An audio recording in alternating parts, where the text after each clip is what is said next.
The left hook came like a freight train, sending Daniel Hayes crashing into the ropes as blood splattered across the canvas. His vision blurred, but through the haze he saw her Maya, his 10-year-old daughter, clutching that eviction notice in her small hands. 3 days. That's all they had before losing everything. This fight wasn't about glory or titles, it was about survival. Stay with me until the end of this incredible story and drop a comment about which city you're watching from so I can see how far this tale has traveled. The alarm clock's shrill cry pierced through the darkness at 4:47 a.m., 3 minutes before Daniel Hayes had set it to go off. He'd been awake anyway, staring at the water stain on the ceiling that had grown another inch since last week. The landlord wouldn't fix it, not when they were already 2 months behind on rent. Daniel's calloused hand silenced the alarm before it could wake Maya. His knuckles, scarred from years of boxing, ached in the morning cold that seeped through their apartment's paper-thin walls. Outside, Chicago's winter wind howled like a wounded animal, rattling the windows that he'd sealed with duct tape to keep the heat in. He sat up slowly, his 38-year-old body protesting with each movement. The mattress on the floor they'd sold the bed frame months ago creaked under his weight. In the corner of the room, Maya slept curled up on her own mattress, buried under 3 blankets he'd gotten from the Salvation Army. Her math textbook lay open beside her homework, half finished. She'd fallen asleep studying again. Daniel padded quietly to the kitchen, if you could call the corner with a hot plate and mini-fridge a kitchen. The eviction notice on the counter seemed to glow in the dim light filtering through the window. Final notice. Pay $2,400 by Monday, January 15th, or vacate premises. Today was Friday the 12th. He opened the fridge knowing what he'd find. Half a loaf of bread, a jar of peanut butter with maybe 2 servings left, 3 eggs, and a carton of milk that would expire tomorrow. He closed it quietly and leaned against the counter, his head in his hands. "You're up early again." Daniel turned to find Maya standing in the doorway, rubbing sleep from her eyes. Even at 10 years old, she had her mother's perceptive gaze, the kind that saw through his forced smiles and false reassurances. "Just getting ready for work, baby girl, Tuck," he said, pulling her into a hug. "You should get back to sleep. School doesn't start for 3 more hours." "The Johnsons are fighting again, Whit," she said, referring to their neighbors whose arguments regularly penetrated the walls. "And I heard you walking around." Daniel kissed the top of her head. Her hair smelled like the cheap shampoo from the dollar store, but she'd braided it neatly before bed, just like her mother used to do. "I'll make you breakfast," he said, already reaching for the eggs. "Save them," Maya said quietly. "I'm not that hungry." The words hit him like a physical blow. No 10-year-old should have to ration food. No child should have to pretend they're not hungry to make sure there's enough for tomorrow. "Maya." "I know about the notice, Dad." She walked to the counter and picked up the red-lettered paper. "I saw it yesterday when I got home from school." Daniel's throat tightened. "That's not for you to worry about." "Mrs. Chen from 4B got one, too. She said they're kicking out half the building to renovate and raise the rent." Maya set the paper down carefully, like it might explode. "She's moving in with her son in Milwaukee." "We're not going anywhere, Daniel said, though the words felt hollow. "I've got some leads. There's a warehouse job opening up and—" "Dad." Maya's voice was steady, too steady for a child. "It's okay. I know you're trying." She walked back to her mattress and pulled out a crumpled envelope from under her pillow. "I've been saving my lunch money. It's only $43, but no." The word came out harsher than Daniel intended. He softened his voice. "No, baby girl. That's your money. You keep that." "But, Maya, I'm your father. It's my job to take care of you, not the other way around." He knelt down to her level, taking her small hands in his scarred ones. "I promise you, I'm going to figure this out. We're not losing this place." She nodded, but he could see she didn't believe him. How could she? They'd been scraping by ever since her mother died 2 years ago. Lost the house first. Medical bills ate through their savings like acid. Then the car repossessed when he couldn't make payments. Now this apartment their last foothold on stability. After Maya left for school, walking the 8 blocks because they couldn't afford the bus pass, Daniel stood in front of the bathroom mirror. The man staring back at him looked older than 38. Gray streaked through his black hair and lines carved deep grooves around his eyes. He'd been handsome once back when he was an amateur boxer with dreams of going pro. Back when Sarah was alive and they thought they had their whole lives ahead of them. His phone buzzed. Tommy Kowalski's name lit up the screen. "Yeah," Daniel answered. "Do you there? I've been trying to reach you for 2 days, man." Tommy had been his trainer back in the day before Daniel hung up his gloves to focus on family. They'd kept in touch, but Daniel had been avoiding his calls lately. Pride was all he had left. "Sorry, Tommy, been busy with work." "Cut the bullshit, D. I heard you got laid off from the construction site. And I heard about the eviction." Daniel's jaw clenched. "News travels fast. Look, I didn't call to give you shit. I called because I might have something for you. You remember Big Eddie Martinez, the promoter?" "Yeah, he's putting together a fight card for tomorrow night. Nothing fancy, just a warehouse show in Cicero. But here's the thing, one of his fighters just pulled out. Broke his hand in training like an idiot." Daniel's pulse quickened. "Tommy, I haven't fought in 5 years." I know, but hear me out. The purse is $3,000. Win or lose, you walk away with $3,000. That covers your rent and then some. $3,000. Enough to pay the rent, buy groceries, maybe even get Maya a winter coat that actually fit. Who's the opponent?" Tommy hesitated. "Marcus Thunder Washington." Daniel's blood ran cold. The Marcus Washington? The kid who's 12-0 with 10 knockouts. He's 23, hungry and looking to make a name for himself, yeah. "Tommy, he'll kill me." "No, he won't. You've got ring sense, D. You've got experience. The kid's got power, sure, but he's raw. He makes mistakes." "I'm 38 years old, Tommy. I worked construction. I haven't trained seriously in years." "But you've been hitting the bags at Murphy's gym. Don't deny it. Murphy told me he sees you there at 5 in the morning 3 times a week." It was true. Daniel had been going to Murphy's not to train for fights, but to burn off the stress, the anger, the crushing weight of failure. It was the only thing that kept him sane. "This is insane," Daniel said. "Maybe, but it's $3,000 insane. Fights tomorrow night, 8 o'clock. You show up, you fight, you get paid. That's it." Daniel looked at the eviction notice on the counter. Monday morning, they'd be on the street if he didn't come up with the money. In January. In Chicago. What if I get hurt? Who takes care of Maya? You're getting evicted in 3 days, D. What happens to Maya then? The words stung because they were true. "Let me think about it," Daniel said. "You've got until noon. After that, Eddie finds someone else."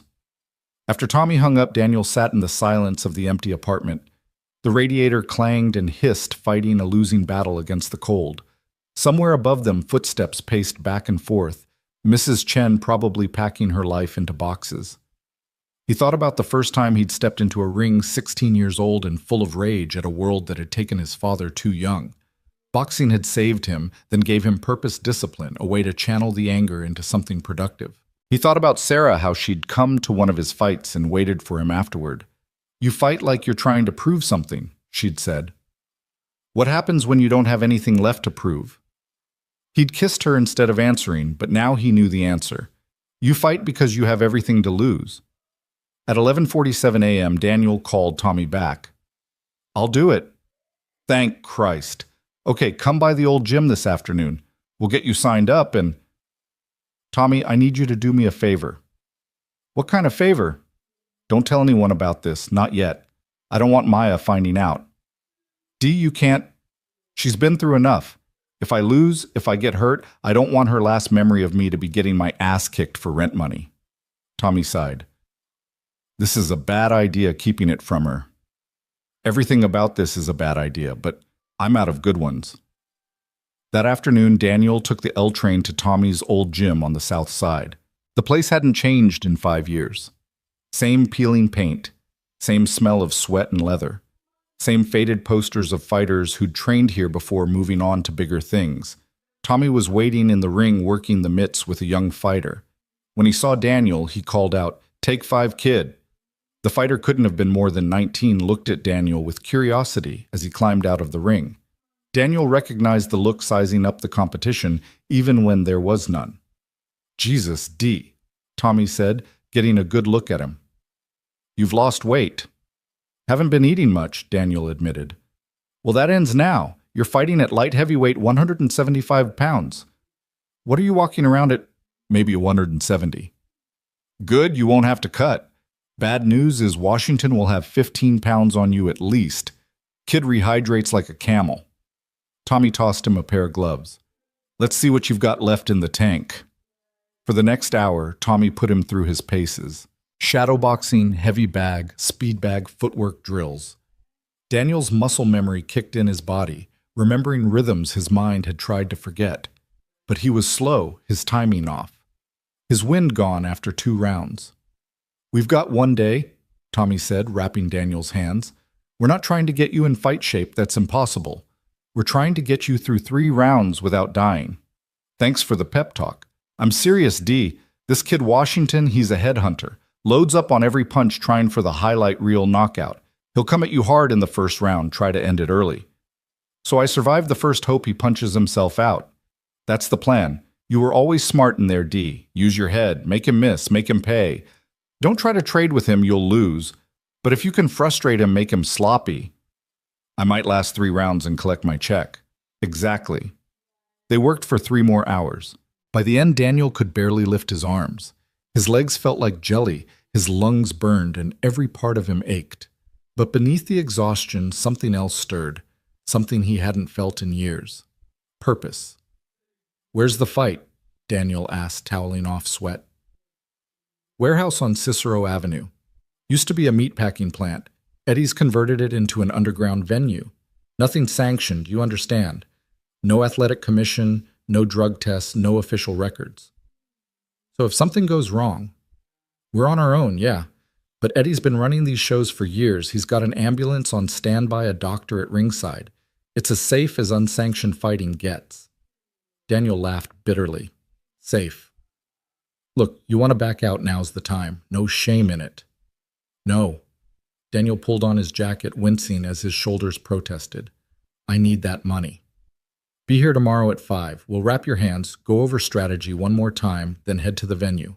As Daniel headed for the door, Tommy called out, D, you sure you don't want Maya there? Daniel paused his hand on the doorknob. I'm sure. She's going to find out eventually. Maybe. But not tomorrow. Tomorrow she's going to her friend's house for a sleepover. She doesn't need to see this. The train ride home felt longer than usual. Daniel dozed off twice, jerking awake when the conductor announced his stop. Every muscle in his body screamed as he climbed the stairs to their apartment. Maya was already home doing homework at their small table. Hey, baby girl, he said, trying not to limp. She looked up and her eyes immediately narrowed. Why are you walking funny? Just help Tommy move some equipment at his gym. Old man's not as young as he used to be. You went to Tommy's gym. Daniel busied himself with the mail, avoiding her gaze. Yeah, just catching up. Hey, you still going to Jessica's tomorrow night? Yeah, her mom's picking me up at 4. Maya set down her pencil. Dad, what's going on? Nothing's going on. You're lying. The accusation hung in the air between them. Daniel turned to face his daughter, this 10-year-old who'd grown up too fast, who could read him like one of her books. I'm working on something, he said carefully. A job opportunity. It could solve our problems. What kind of job? The kind that pays well, that's all you need to know right now. Maya stood up, walking over to him. She barely came up to his chest, but her presence filled the room. Is it dangerous? Everything's dangerous these days, baby girl. That's not an answer. Daniel knelt down, taking her hands. Do you trust me? Yes. Then trust that I'm doing what I need to do to keep us together, to keep us safe. She studied his face for a long moment, then nodded. Okay. Okay. Okay. But Dad, whatever it is, be careful. He pulled her into a hug, holding her tight enough that she squeaked in protest. Always am, baby girl. Always am. That night after Maya had gone to bed, Daniel stood at the window looking out at the city lights. Somewhere out there, Marcus Washington was probably sleeping soundly confident in his upcoming victory, the young lion ready to devour another lamb thrown into his den. But Daniel wasn't a lamb. He'd been a wolf once before life had filed down his teeth and dulled his claws. Tomorrow night, he'd need to remember how to hunt, even if he was the one being hunted. He thought about Sarah again, how she'd looked near the end. Still beautiful, despite the chemo, still strong, despite the pain. "Promise me something." She'd set her hand weak in his. "Promise me you'll teach Maya to fight." Sarah. Not with her fists, with her heart. Teach her that getting knocked down isn't the end. Teach her that sometimes the only choice is to get back up. He'd promised. But how could he teach her what he'd forgotten himself? The next morning, Saturday, Daniel woke Maya early. "I want to show you something," he said. He led her to their small closet and pulled out a cardboard box from the top shelf. Inside were his old boxing trophies, newspaper clippings, and a photo of him in the ring arms raised in victory. "That's you?" Maya asked, holding the photo. "Long time ago." "You look happy." "I was. That was the night I won the Golden Gloves, the night I met your mother." Maya traced her finger over the photo. "Why are you showing me this now?" "Because I want you to know that your old man wasn't always just a construction worker. I was something once. I had dreams." "You're still something, Dad." "Yeah." "What's that?" "My hero." The words nearly broke him. He pulled her close, breathing in the scent of her hair, memorizing this moment. "Listen, baby girl. Whatever happens, remember that everything I do is for you. Everything." "Dad, you're scaring me." "Don't be scared. Just remember that I love you, more than all the stars in the sky. More than all the fish in the sea," she replied, completing their old bedtime ritual. They spent the morning together, something they hadn't done in months. Daniel made her pancakes with the last of their flour-drew, smiley faces with syrup. They watched cartoons on their ancient television, played cards, talked about everything and nothing.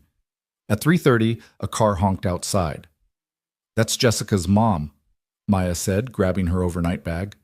Daniel walked her to the door. "Have fun, baby girl. Be good." "I always am." She paused at the door, looking back at him. "Dad." "Whatever that job is tonight, come home okay?" "I promise." She nodded and ran down the stairs. Daniel watched from the window as she climbed into the minivan, waving until it turned the corner and disappeared. The apartment felt impossibly empty without her. At 5 o'clock, Daniel arrived at Tommy's gym. His trainer was all business, wrapping his hands with practiced efficiency. "How you feeling?" "Like I'm about to jump off a cliff." "That's about right." Tommy finished with the wrapping, checking the tape was secure. "Remember the plan. Survive the first round. Move, don't stand still. Keep your hands up, chin down. Don't try to be a hero." "Heroes don't fight for rent money, Tommy." "No, they fight for their families. That's what you're doing." They drove to the warehouse in Tommy's beat-up Ford. The building looked abandoned from the outside, but Daniel could hear the muffled sound of a crowd within. Cars filled the parking lot, everything from beaters to BMWs. "Big Eddie knows how to draw a crowd," Tommy said. Inside the warehouse had been transformed into a makeshift arena. A ring stood in the center, surrounded by folding chairs and bleachers. Maybe 300 people packed the space money, changing hands as bets were placed. The air was thick with smoke and anticipation. Tommy Kowalski. Big Eddie Martinez waddled over all 300 pounds of him, squeezed into a suit that had given up fitting him properly years ago. "This your replacement fighter, Daniel Hayes," Tommy said. "He's ready." Eddie looked Daniel up and down. "He better be. Washington's people are here and they're expecting a show." He handed Tommy an envelope. "Half now, half after the fight. Win or lose like I promised." Tommy pocketed the envelope. "We'll give them a show. You've got an hour. Dressing room's in the back." The dressing room was a converted office, bare except for a massage table and a few chairs. Daniel changed into his gear-old shorts he'd kept for some reason boots that had seen better days. No robe, no fancy entrance music. Just a man preparing to fight for survival. "I need to tell you something," Tommy said as he helped Daniel warm up. "There's going to be some important people watching tonight. Scouts from Golden Boy, maybe even Top Rank. Washington's team invited them." "Good for Washington." "I'm saying you could make an impression, even in a loss if you show heart." "Tommy, I'm not trying to restart my career. I'm trying to pay rent." "I know, but no buts. 3 rounds, $3,000, then I go back to my life." Tommy nodded, but Daniel could see he wasn't convinced. At 7:45, someone knocked on the door. "Hayes, You're up in 15, must spum. Daniel's stomach churned. His hands, despite being wrapped, trembled slightly. Normal, Tommy said, noticing. Means you're taking this seriously. I'm fighting a kid who could kill me for money I desperately need while my daughter's at a sleepover. Nothing about this is normal. You want to back out. Daniel thought about Maya, about the eviction notice, about the promise he'd made to Sarah. No, let's go. The walk to the ring felt both eternal and instant. The crowd parted, most of them looking at Daniel with confusion. Who was this nobody fighting their rising star? Daniel climbed through the ropes, the canvas firm under his feet. The lights were hotter than he remembered, the noise louder. His heart hammered against his ribs. Then Marcus Washington entered. The kid was everything Daniel wasn't, young, muscled like a Greek god, confident to the point of arrogance. He shadowboxed his way to the ring, his entourage hyping the crowd. When he climbed through the ropes, he looked at Daniel and laughed. This is my opponent, he called out to his corner. This old man. The crowd laughed with him. Daniel felt heat rise in his chest, but Tommy's hand on his shoulder kept him calm. Let him talk, Tommy whispered. Cocky fighters make mistakes. The referee, a grizzled old-timer named Pat, called them to the center of the ring. All right, gentlemen, 3 rounds, 3 minutes each. No hitting below the belt, no rabbit punches, no hitting after the bell. Protect yourselves at all times. Touch gloves if you want to. Washington held out his gloves with a smirk. Daniel touched them briefly. Try not to die, old man, Washington said. Daniel said nothing, returning to his corner. Remember, Tommy said, putting in Daniel's mouthpiece, survive the first, move and survive. The bell rang. Washington came out like a hurricane, exactly as Tommy had predicted. His first punch, a massive right hand, whistled past Daniel's head as he slipped to the side.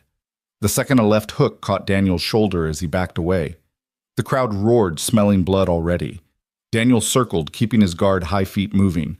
Washington stalked him, loading up on every punch, trying to separate Daniel's head from his shoulders. A jab snapped Daniel's head back. Stars flickered in his vision, but he kept moving. Another right hand grazed his temple.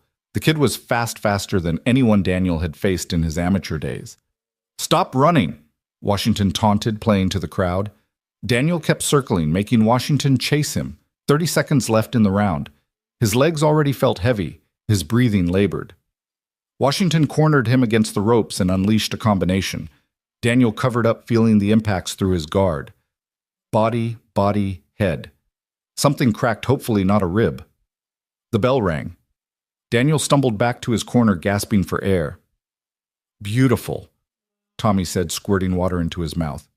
You frustrated him. He expected you to be done already. I feel done. You're not. Look at him. Daniel glanced across the ring. Washington was animated, arguing with his corner, gesturing angrily. He wanted the knockout. Now he's got to work for it. You've got him thinking. 2 more rounds, Daniel gasped. 2 more rounds. The bell for round 2 rang. Washington came out more measured this time, but still aggressive. He'd learned Daniel could move, so he started cutting off the ring, using his footwork to trap Daniel. A body shot slipped through, driving the air from Daniel's lungs. He doubled over and Washington pounced. An uppercut snapped Daniel's head back. A right cross sent him stumbling into the ropes. The crowd was on its feet, screaming for the finish. But Daniel had been here before, hurt and desperate. His body remembered what his mind had tried to forget. As Washington came in for the kill, Daniel pivoted, making him miss, and threw his first real punch of the fight, a short left hook that caught Washington on the temple. The kid's legs buckled for just a moment. The crowd went silent, then exploded.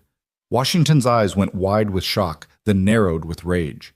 He charged forward, swinging wildly. Daniel weathered the storm, picking his shots, landing another clean left to the body. When the bell rang, both men were breathing hard. Now we've got a fight, Tommy shouted, working on a cut above Daniel's eye. You hurt him with that hook. He's never been hurt before. He's angry now. Good. Angry fighters make mistakes. 1 more round, D. Give me 1 more round. The final round. Daniel's body screamed in protest as he stood. Everything hurt, his ribs, his head, his hands. But Maya's face flashed in his mind. The eviction notice. The promise to Sarah. The bell rang. Washington came out desperate now, his technique abandoned for raw power. He wanted to end this to prove the second round was a fluke. Daniel moved on instinct now, muscle memory taking over where conscious thought failed. Slipped the jab pivot from the cross counter with the left. He was landing now, not hurting Washington, but scoring, frustrating him further. With 90 seconds left, Washington loaded up on a massive right hand. Daniel saw it coming like it was in slow motion. He slipped inside and threw the hardest left hook of his life. It landed flush on Washington's jaw. The kid's eyes rolled back. His legs went completely. He fell backward, his head bouncing off the canvas. The warehouse erupted in chaos. Daniel stood there stunned as the referee counted. Washington's corner was screaming. The crowd was going insane, and Tommy was jumping up and down like a madman. 8, 9, 10. It was over. Daniel Hayes, 38-year-old single father fighting for rent money, had just knocked out an undefeated prospect. The next minutes were a blur. People rushing the ring cameras, flashing someone raising his hand in victory. Big Eddie pushed through the crowd, the rest of the money in his hand, along with something else, a business card. "That was the damnedest thing I've seen in 20 years, Eddie said. "You just made me a fortune in bets, and you've got some people who want to talk to you." Daniel took the money, but ignored the card. He pushed through the crowd, Tommy at his side, just trying to get to the dressing room. "You don't understand," Tommy was saying. "That was Marcus Washington. You just knocked out Marcus Washington. The scouts are losing their minds. They want to sign you tonight." "I want to see Maya." Daniel said, his words slurred through the swollen lip. "What?" "My daughter. I want to see my daughter." In the dressing room, as Tommy iced his ribs, Daniel counted the money. $3,500. Eddie had thrown in a bonus. "There's more where that came from," Tommy said. "Golden Boy wants to offer you a development contract, 50 grand to start more if you keep winning." "I'm done fighting." "You just knocked out—" "I know what I did. I did what I had to do. Now I'm done." Daniel stood up, wincing. Everything would hurt worse tomorrow, but tonight he had enough money to pay rent, buy groceries, get Maya that winter coat.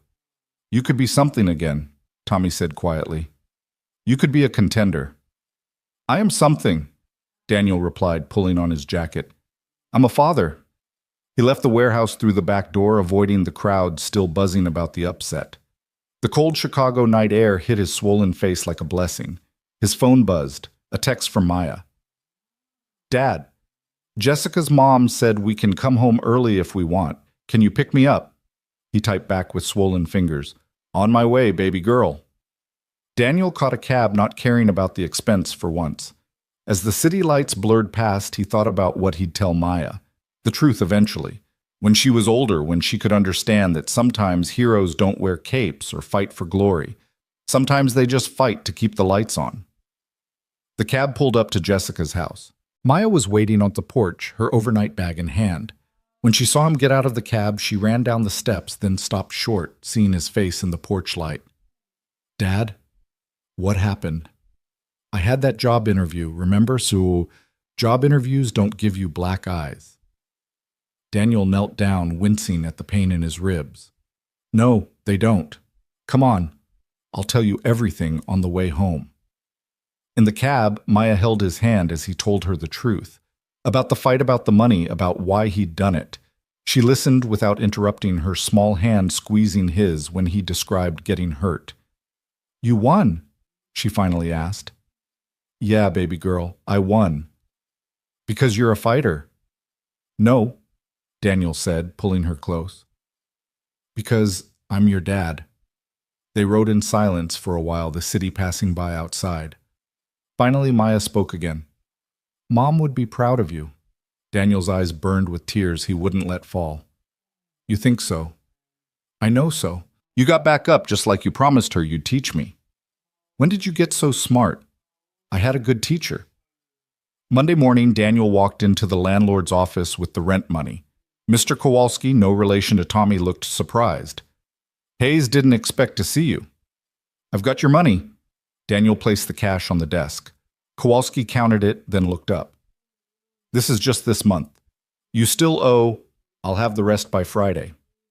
"And how exactly will you manage that?" Daniel placed a contract on the desk. Not the Golden Boy boxing contract that was still sitting on his kitchen counter unsigned. This was different.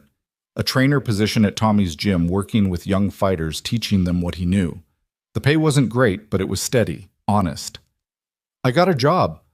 Kowalski reviewed the contract, then nodded. Friday then. Don't be late. Walking home, Daniel passed Murphy's gym.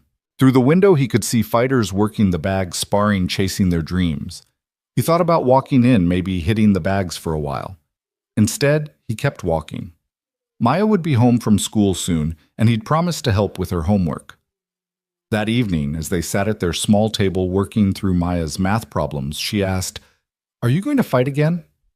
Daniel had been expecting the question. The Golden Boy contract could change their lives. Real money, real opportunity, but also real danger, real time away from Maya. "What do you think I should do?" Maya chewed on her pencil, considering. "I think you already decided." "Oh yeah. Yeah. You're going to teach other people to fight instead. Like you teach me. I don't teach you to fight. Not with fists, Maya said. With heart. Remember." Daniel smiled, his split lip protesting. "Yeah, baby girl, I remember." That night after Maya was asleep, Daniel sat by the window again. The city lights twinkled like stars they couldn't see through the pollution. Somewhere out there, Marcus Washington was probably nursing his wounds and his wounded pride, planning his comeback. Tommy had called 6 times. The boxing media was calling it the upset of the year. Videos of the knockout were already viral. The rent money fighter, they were calling him. His phone hadn't stopped buzzing with interview requests. Daniel turned off his phone and picked up a pen. On the Golden Boy contract, he wrote 3 words, "Thanks but no." He'd fought for rent money and walked out a legend, they said. But legends were for other people to remember. Daniel had something more important. A daughter to raise, a promise to keep, a life to build one day at a time. The next morning, he'd mail back the contract and go to Tommy's gym to start his new job. He'd teach hungry young fighters how to throw a punch, how to take one, how to get back up when they fell. But most importantly, he'd teach them what Sarah had taught him. What he was teaching Maya. Fighting wasn't about the glory or the money or the crowds. It was about protecting what mattered, about standing up when standing was all you had left, about choosing love over fear every single time. The radiator clanged and hissed, still fighting its battle against the cold. But for the first time in months, the apartment felt warm. Daniel Hayes, the rent money fighter who became a legend, closed his eyes and did something he hadn't done in years. He rested. The morning after Daniel mailed back the Golden Boy contract, Chicago woke to an unusual February thaw. Water dripped from icicles hanging off their apartment building's fire escape, creating a rhythm that matched the throbbing in Daniel's still swollen knuckles. Maya had already left for school, insisting she could walk herself despite his protests about his ability to accompany her. "Dad, you can barely walk without groaning," she'd said, kissing his bruised cheek before heading out the door. Daniel stood at the window, watching her navigate the slushy sidewalks, her red backpack bouncing with each careful step. She'd grown 3 inches since Sarah's death, but that backpack, bought during better times, still dwarfed her small frame. He made a mental note to use some of the remaining fight money for new school supplies. His phone vibrated on the counter. Tommy again. The 17th call since yesterday. Daniel finally answered. "Jesus Christ, D, I thought you died." Tommy's voice crackled through the speaker. "You can't just disappear after what happened Saturday night." "I told you I was done, Tommy." "Done?" "You knocked out an undefeated prospect and you're done. Do you understand what you've started here?" Daniel poured himself coffee with his left hand, his right still too swollen to grip properly. "I finished it. That's different. Listen to me. Washington's people are going crazy. They want a rematch. Big Eddie's offering 20 grand for no. 20 grand, D, that's a year's rent." "I said no." There was a long pause on the other end. Daniel could hear the gym in the background, the rhythmic smack of gloves on heavy bags, the bell marking rounds Tommy's other fighters working through their morning routines. "You still coming in today?" Tommy finally asked. "For the training job?" "Yeah, give me an hour." "Good, because I've got someone here who wants to meet you." "Tommy, not a promoter, just trust me on this one." The line went dead. Daniel stared at his phone, then at his reflection in the black screen. The swelling had gone down some, but purple-blue bruises painted abstract art across his jaw. His left eye was still half closed, giving him a perpetual wink. He looked like exactly what he was, a man who'd been in a fight he shouldn't have won. The L train to Tommy's gym was crowded with morning commuters, none of whom gave Daniel's battered face a second glance. This was Chicago. Everyone was fighting something. He found a seat in the back, closing his eyes as the train rattled along elevated tracks. His ribs screamed with each jostle, but the pain felt different now. Not the sharp edge of immediate damage, but the deeper ache of healing. He thought about the contract he'd sent back, wondering if he was making the biggest mistake of his life. $50,000 to start. More if he kept winning. Enough to move Maya to a better neighborhood, better school, better everything. But at what cost? Training camps meant weeks away from her. Fights meant risking his health, maybe his life. And for what? To prove something to people who didn't matter, to chase a dream that had already passed him by. The train announced his stop. Daniel pulled himself up, ignoring the fresh wave of pain, and made his way down to street level. Tommy's gym sat between a check-cashing place and a boarded-up deli, a relic from when this neighborhood had been different. The painted sign above the door, Kowalski's Boxing Club, where champions are made, was faded but defiant. Inside, the familiar smell hit him immediately. Leather and sweat and something else. Hope maybe, or desperation. They smelled surprisingly similar. The morning crew was already deep into training. Young fighters. Most of them teenagers, worked through drills with the focused intensity of kids who'd learned early that fighting might be their only way out. Danny Hayes.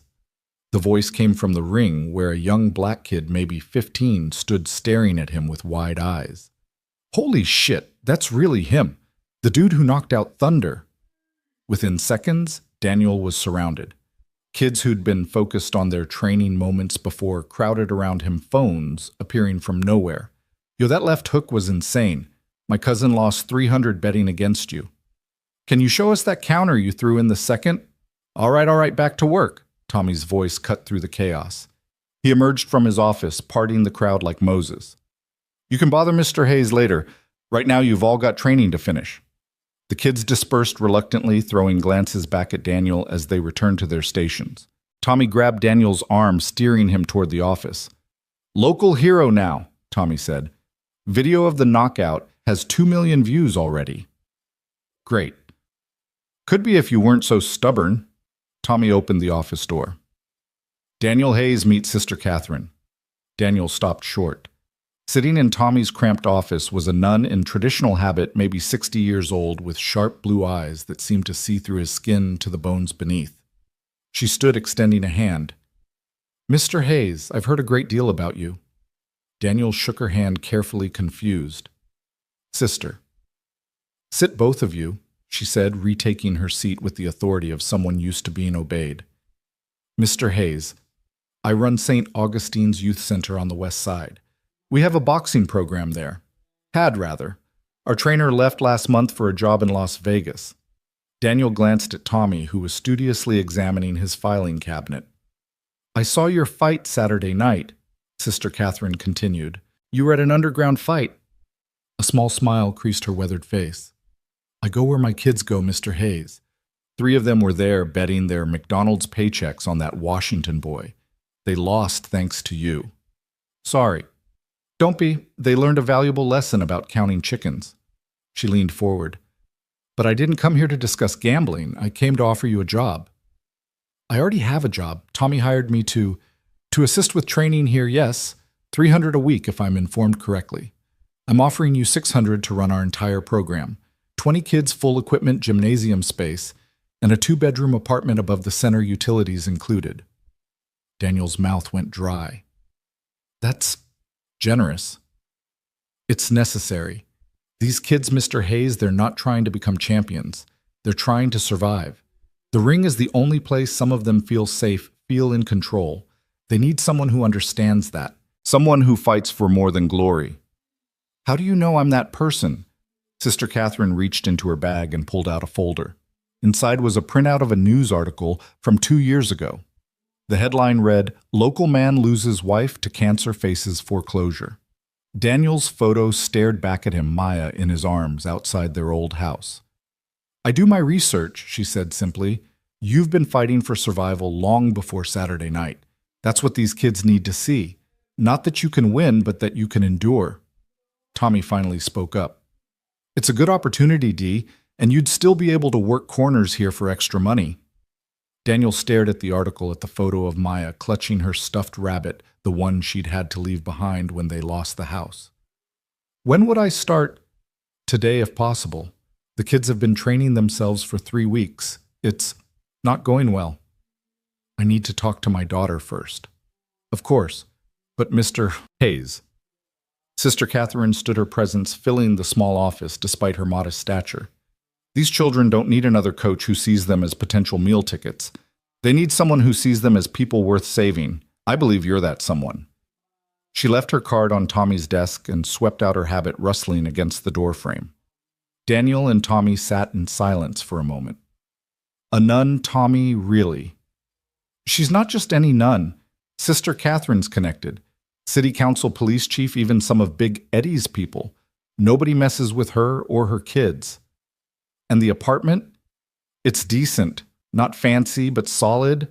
Good neighborhood, good school district." "Good school district." The words hit Daniel like a combination. Maya could go to a real school, not the underfunded mess she attended now. "I need to see it first." "She figured you'd say that." Tommy handed him a key. "Address is on the card. Go look. The kids don't start until 4 anyway." Daniel took the key, its weight heavier than it should be. "Why are you pushing this?" "You just hired me." "Because you're wasted here, Dee, teaching basics to wannabe tough guys? You're better than that. Those kids at St. Augustine's, they need what you've got." "Which is what exactly?" "Proof that getting knocked down isn't the end of the world." Daniel left the gym and caught a bus to the west side. The neighborhood around St. Augustine's was different from his current one. Not wealthy, but cared for. No broken windows, no gang tags on the walls. An old woman watered flowers in a window box, waving as he passed. The youth center was a converted warehouse similar to where he'd fought, but transformed into something hopeful rather than desperate. Basketball courts, a computer lab visible through windows, and at the back, a proper boxing gym with a regulation ring and equipment that, while worn, was well maintained. The apartment was up a flight of exterior stairs. Daniel's key turned smoothly in the lock, and he stepped into a space that made his chest tight. 2 actual bedrooms with doors. A kitchen with a full-sized refrigerator and a stove with all 4 burners working. Windows that sealed properly, radiators that didn't clang. It was everything their current place wasn't.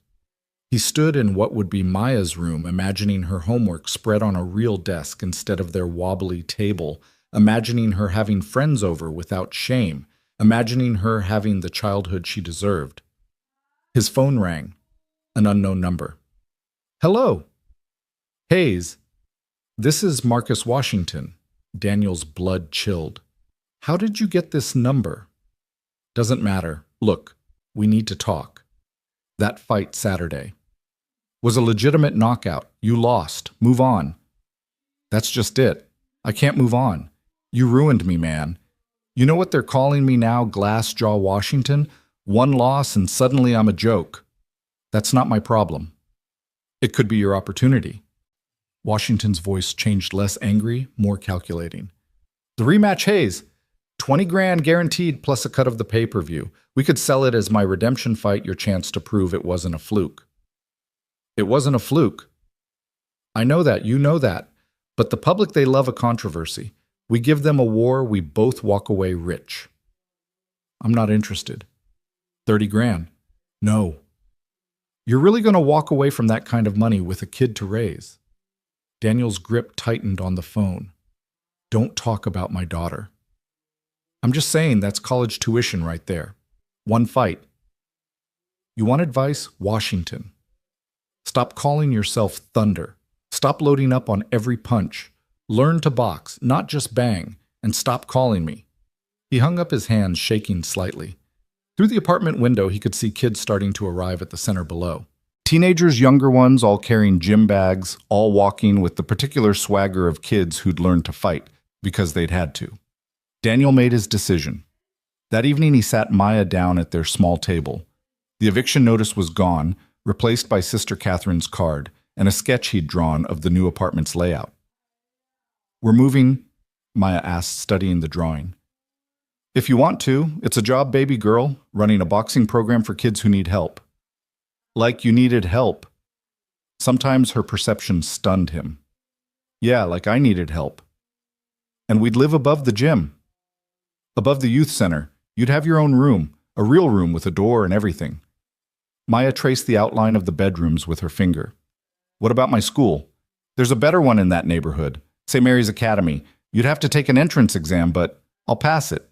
No hesitation, no doubt. Just the confidence of a 10-year-old who'd learned to be sure of herself because uncertainty was a luxury they couldn't afford. "So we're doing this?" Daniel asked. "Dad, you just won a fight. Everyone said you'd lose. I think we can handle a move." They packed that night, not that there was much to pack. Their life fit into 6 boxes and 2 suitcases. The furniture would stay. It came with the apartment anyway. As Daniel taped up the last box, he found the photo from his Golden Gloves win, the one Maya had been looking at days before. "Bring it," she said, appearing at his shoulder. "For the new place. It's ancient history." "It's our history. Mom's in that picture too, remember, in the crowd." Daniel looked closer. There, barely visible in the background, was Sarah's face, young and radiant, cheering for a fighter she didn't yet know would become her husband. "Yeah," he said softly. "Let's bring it." The next morning, their landlord, Mr. Kowalski, watched them load boxes into Tommy's truck with barely concealed relief. One less problem tenant to deal with before the renovation. "You could have had this place another few months if you'd paid up," he said, counting the rest of the money Daniel had brought. "We're good," Daniel replied. "Heard about your fight, saw the video. Not bad for an old man." "Thanks." Kowalski paused, then pulled out an envelope. "Your security deposit, minus damages." Daniel opened it. The full amount was there, no deductions. He looked up surprised. "Place was a shithole when you moved in," Kowalski said gruffly. "Still is, least I can do." It was the closest to kindness the man had ever shown.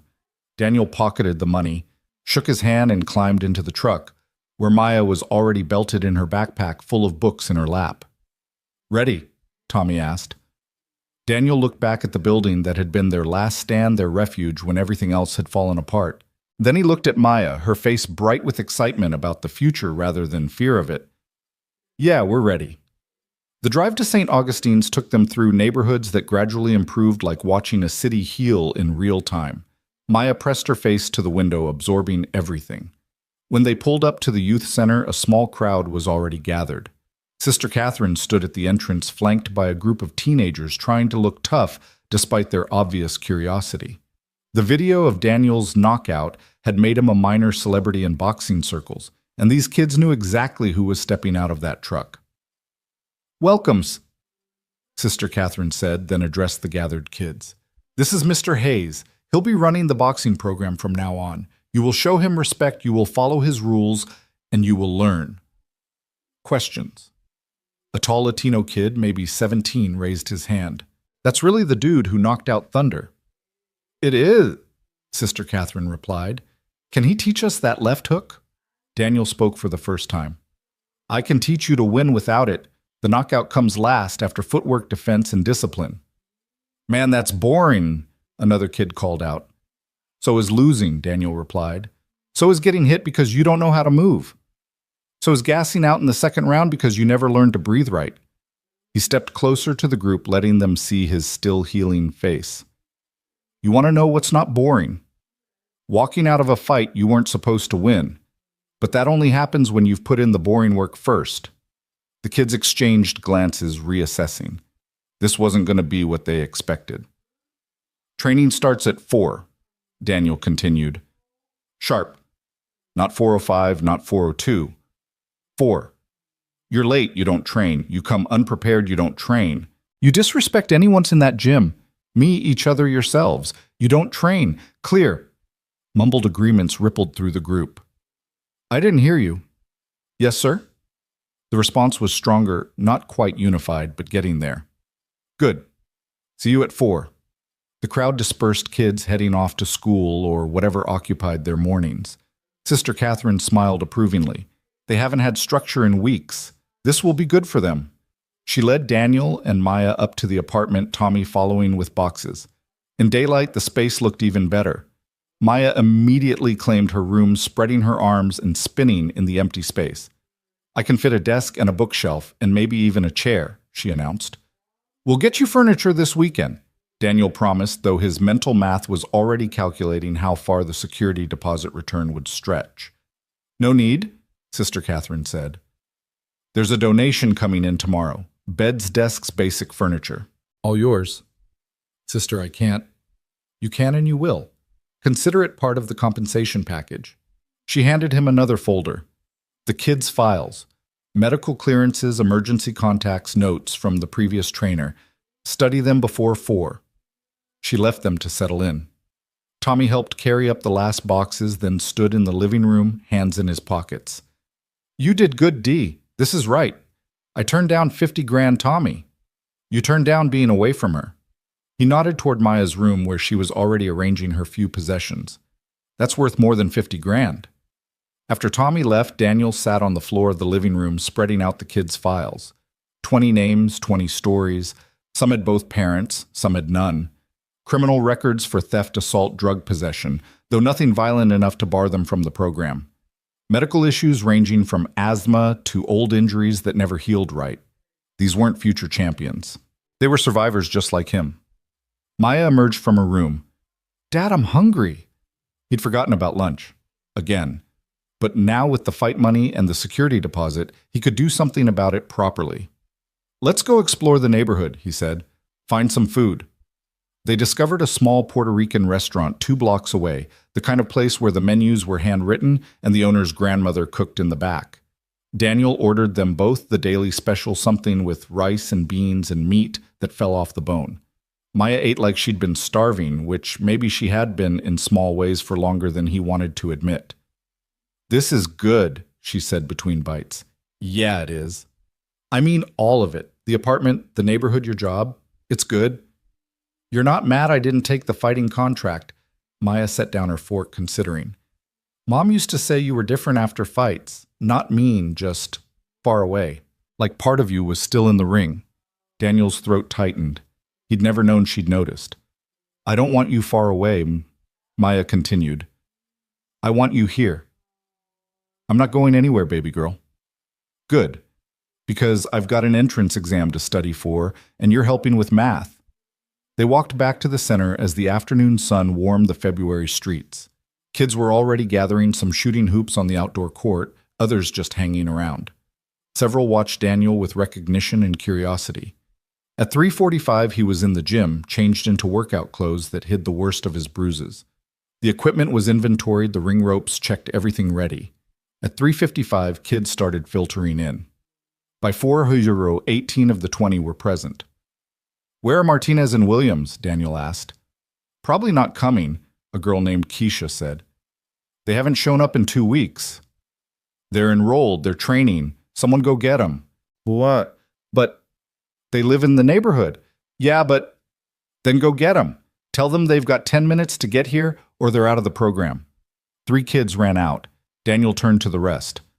First thing you learn, we don't leave people behind. Your teammate doesn't show, you find out why. They need help, you help. This isn't just about boxing, it's about building something together. 8 minutes later, the runners returned with Martinez and Williams in tow. Williams, a skinny white kid who looked like a strong wind would break him, was limping. What happened? Daniel asked. Twisted my ankle playing basketball. Figured I couldn't train. Can you stand? Yeah. Then you can train. Maybe not everything, but something. You don't skip because it's hard. You show up and do what you can. That's how you get stronger. He had them line up, assessing what he was working with. Most had some basic skills, but bad habits were already setting in. The tall Latino kid Rodriguez dropped his left hand every time he threw a right. Keisha telegraphed her punches like she was sending smoke signals. Williams, despite the ankle, had surprisingly good footwork when he forgot to be self-conscious. "Forget everything the last guy taught you," Daniel announced. "We're starting over, foundation up." Groans rippled through the line. "You got a problem with that Rodriguez?" "It's just we already know the basics." "Show me." Rodriguez stepped forward confident. Daniel held up pads. "Basic combination. Jab cross hook." Rodriguez threw the combination. It wasn't terrible, but it wasn't right either. His feet were wrong, his weight distribution off, his breathing all over the place. "Again," Daniel said. Rodriguez repeated it harder this time, trying to impress. "Again." By the fifth repetition, Rodriguez was gasping, his form completely fallen apart. "That's what happens when your basics are wrong," Daniel said, addressing everyone.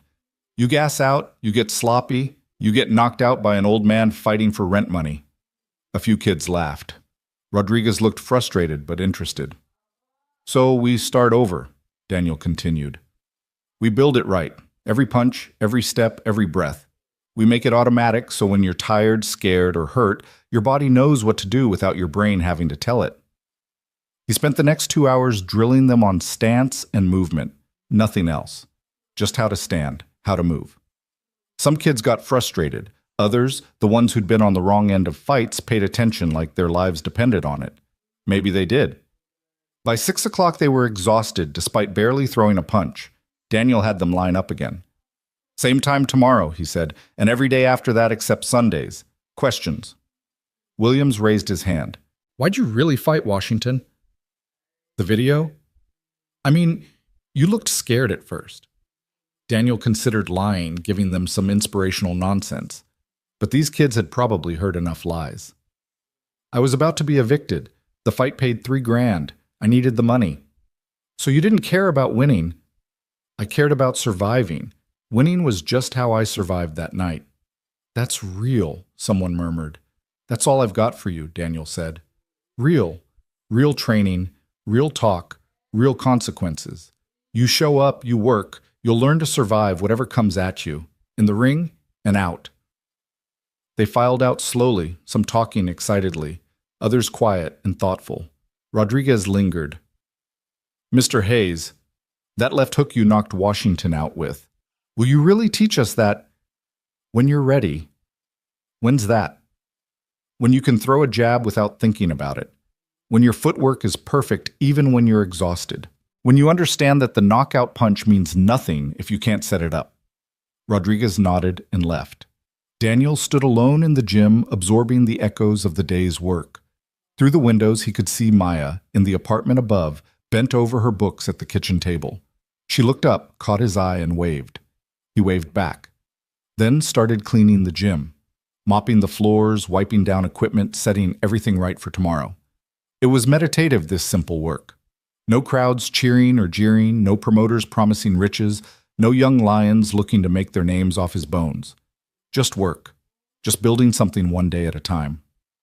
His phone buzzed. A text from an unknown number. He opened it to find a photo. Washington in a hospital bed, his jaw wired shut, middle finger extended toward the camera. The message read, "This isn't over." Daniel deleted it and kept mopping. Around 8, Sister Catherine appeared in the doorway. "How was the first day?" "They've got potential. They've got more than that. They've got you now." She walked into the gym, her footsteps echoing. "I should tell you something. Washington's promoter called me today. Offered to donate $50,000 to the youth center if I convinced you to take the rematch." Daniel stopped mopping. "What did you tell him?" "I told him we don't take blood money, but I wanted you to know that's how badly they want you back in that ring." "I'm not going back." "I know. That's why I hired you." She turned to leave, then paused. "Your daughter was in the computer lab earlier researching St. Mary's Academy. She's determined to get in." "She usually gets what she's determined to get." "Like her father, then." "Good night, Mr. Hayes." After she left, Daniel finished cleaning and climbed the stairs to the apartment. Maya had fallen asleep at the table, her math book open, pencil still in hand. He carried her to her new room, her actual room, with walls and a door, and tucked her into the sleeping bag they'd spread on the floor until the furniture arrived. She stirred slightly. "Dad?" "Yeah, baby girl." "Are you happy?" The question caught him off guard. What makes you ask that? You were humming while you were cleaning. I could hear it through the window. You haven't hummed in forever. He hadn't realized he'd been humming. Yeah, I think I am happy. Good. Me too. She drifted back to sleep. Daniel stood in her doorway for a long moment, watching her breathe. Then he went to the living room where their few boxes sat waiting to be unpacked. He found the photo from his Golden Gloves victory and set it on the mantel that actually existed in this apartment. Tomorrow he'd train kids who needed what boxing could teach them. Discipline, respect the ability to take a hit and keep moving forward. He'd help Maya study for her entrance exam.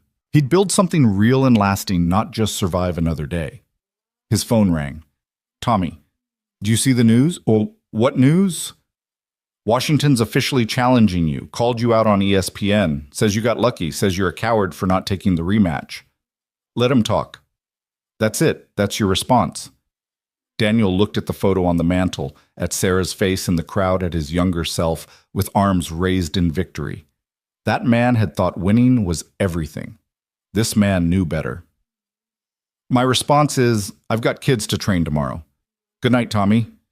He hung up and turned off his phone. Outside the city hummed with its nighttime rhythm. Sirens in the distance, music from somewhere down the block, life continuing in all its messy complexity. Daniel Hayes, the rent money fighter who'd walked away from glory, stood in his new apartment above a youth center where tomorrow he'd teach kids to fight the right way for the right reasons. It wasn't the life he'd planned, but it was the life he'd earned one hard choice at a time. In her room, Maya turned in her sleep, mumbling something about equations. Daniel smiled and went to his own room, his first real bedroom in 2 years. Tomorrow would bring new challenges, new struggles, new small victories. But tonight, for the first time since Sarah died, he had everything he needed. The furniture arrived at 7 in the morning, waking Daniel from the first deep sleep he'd had in months. 3 volunteers from Sister Catherine's church hauled beds, desks, and dressers up the exterior stairs while Maya danced around them, directing traffic with the authority of a 10-year-old who'd just gotten her first real bedroom. The desk goes by the window, she announced, so I can see the gym while I study. Daniel helped position the furniture, his body still protesting from the fight 5 days ago. The bruises had faded to yellow-green, making him look jaundiced rather than beaten. As they worked, one of the volunteers, an older black man named Jerome, kept stealing glances at him. You're him, aren't you? Jerome finally asked as they maneuvered Maya's bed frame through the door. The fighter from that video. Used to be, Daniel replied. My grandson won't shut up about it. Says you proved old guys still got it. Your grandson wants to. His mom's worried he'll get hurt. Daniel tightened a bolt on the bed frame. Tell her to bring him by. Boxing's safer than the streets, and I don't let kids get hurt on my watch.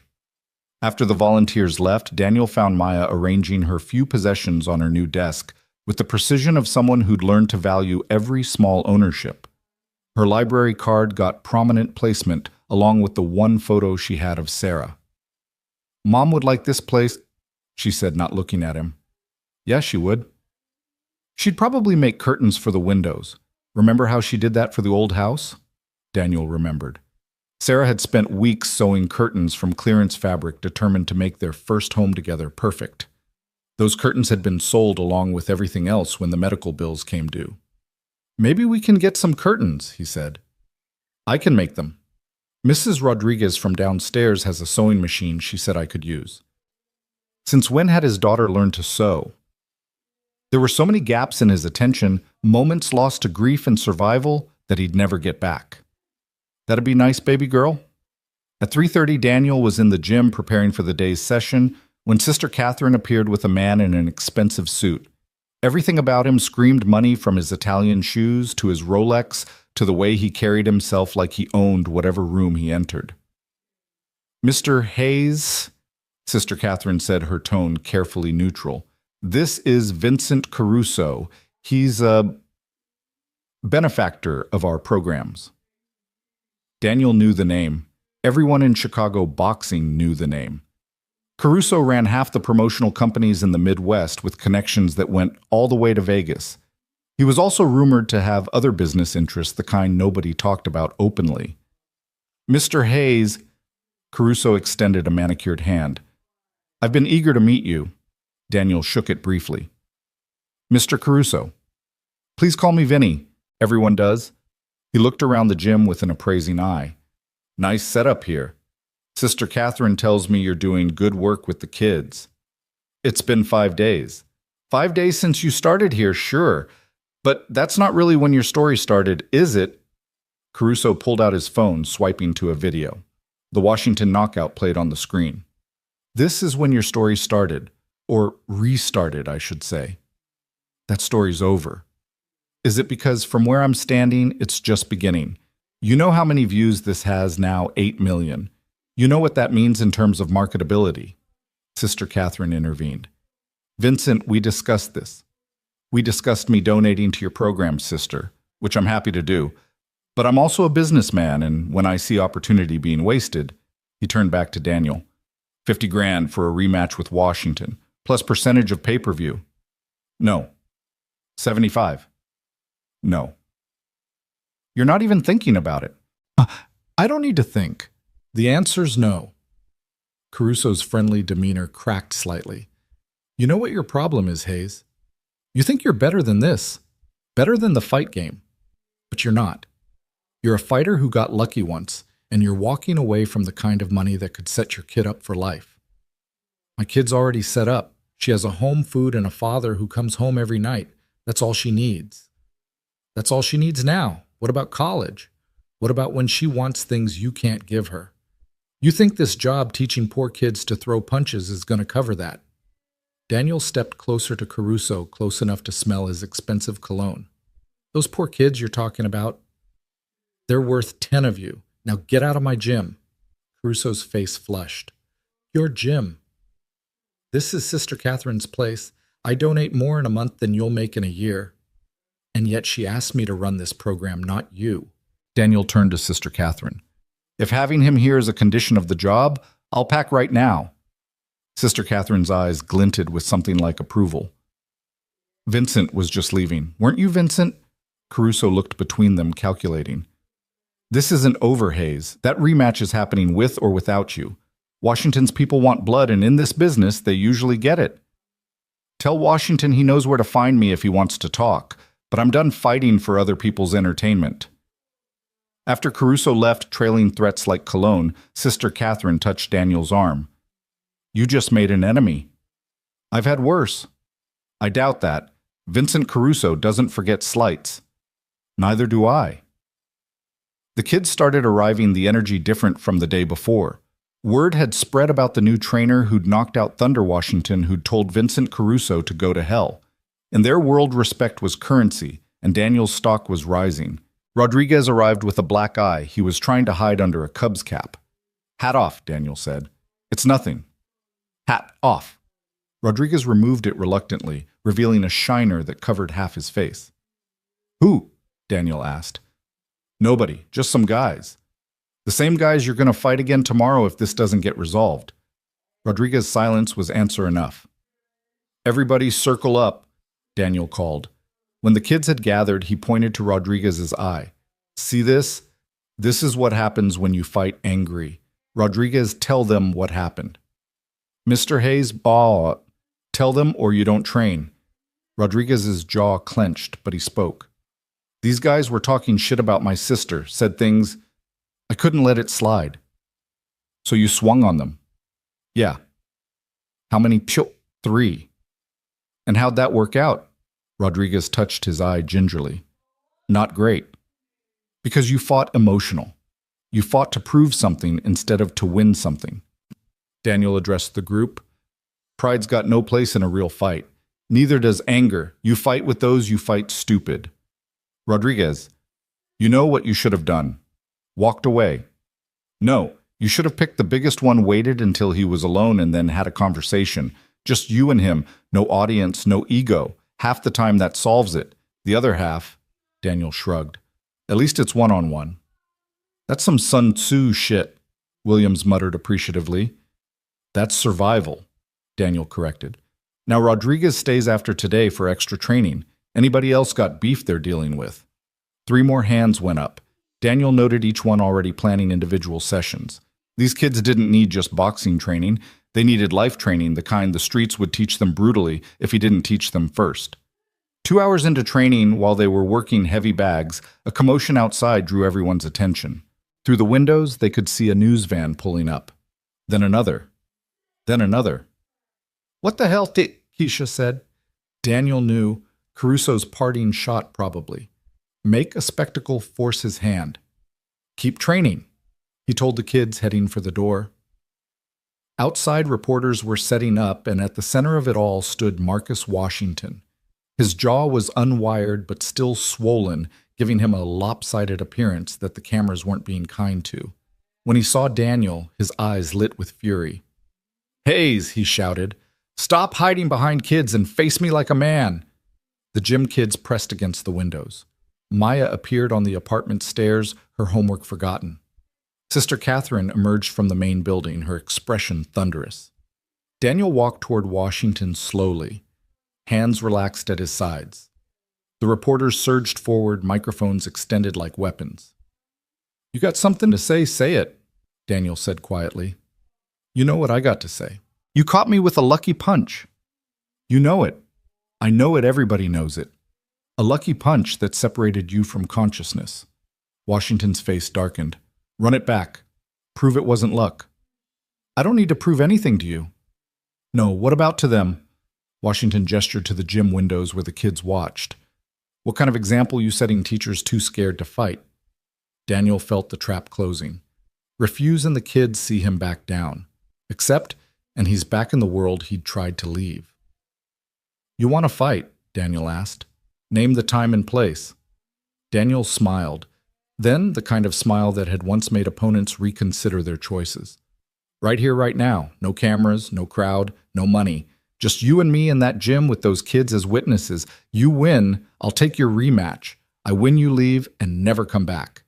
Washington blinked, thrown off script. This wasn't what Caruso had planned. That's not how it works. "That's how it works if you want to fight me. Otherwise, get off my property." The reporters were eating it up, cameras rolling as Washington struggled for a response. His manager, a thin man who looked like he survived on coffee and anxiety, whispered urgently in his ear. "You're on," Washington said finally. "Right now." "No." Sister Catherine stepped forward. "This is a youth center, not a—" "It's okay, sister," Daniel said. "This needs to happen." She studied his face, then nodded slowly. "No serious damage. Either of you."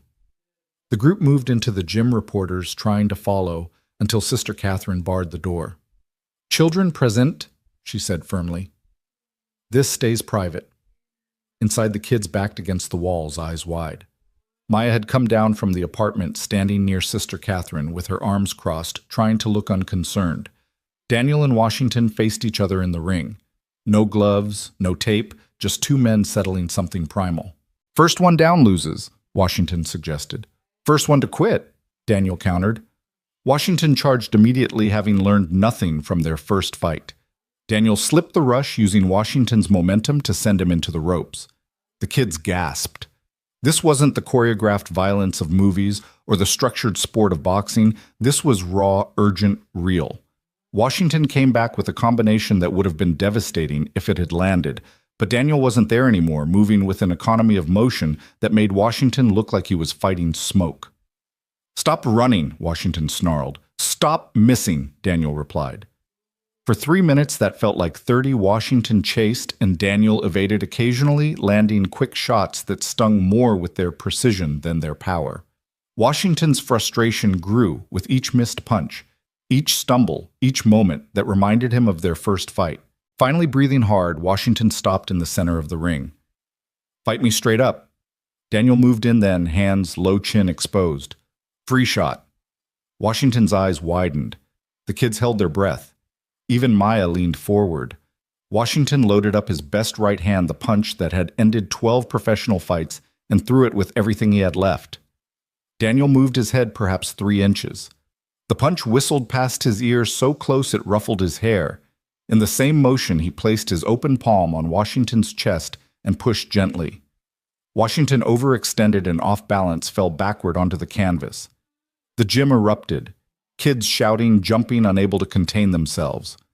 Washington lay on his back, staring at the ceiling, finally understanding what everyone else already knew: it hadn't been luck. Daniel extended a hand.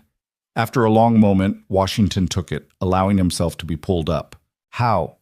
Washington asked quietly, the fight gone from his voice.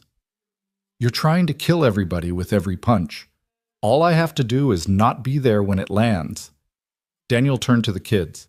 "That's lesson 1. Power means nothing if it doesn't connect. Rodriguez, you watching?" "Yes, sir."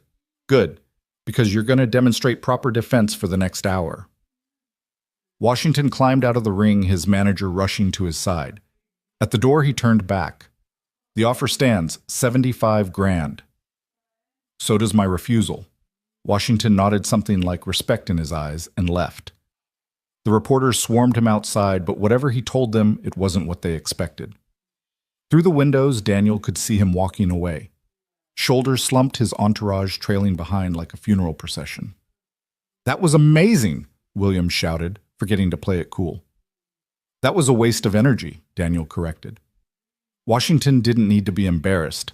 He needed to be taught, but he wasn't ready to learn. He looked at each of his students. "You all ready to learn?" The chorus of "Yes, sir," rattled the windows.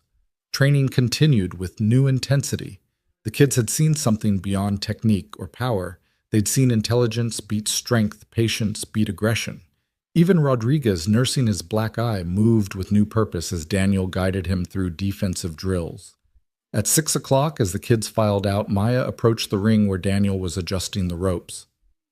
"That was stupid," she said. "Probably. He could have hurt you.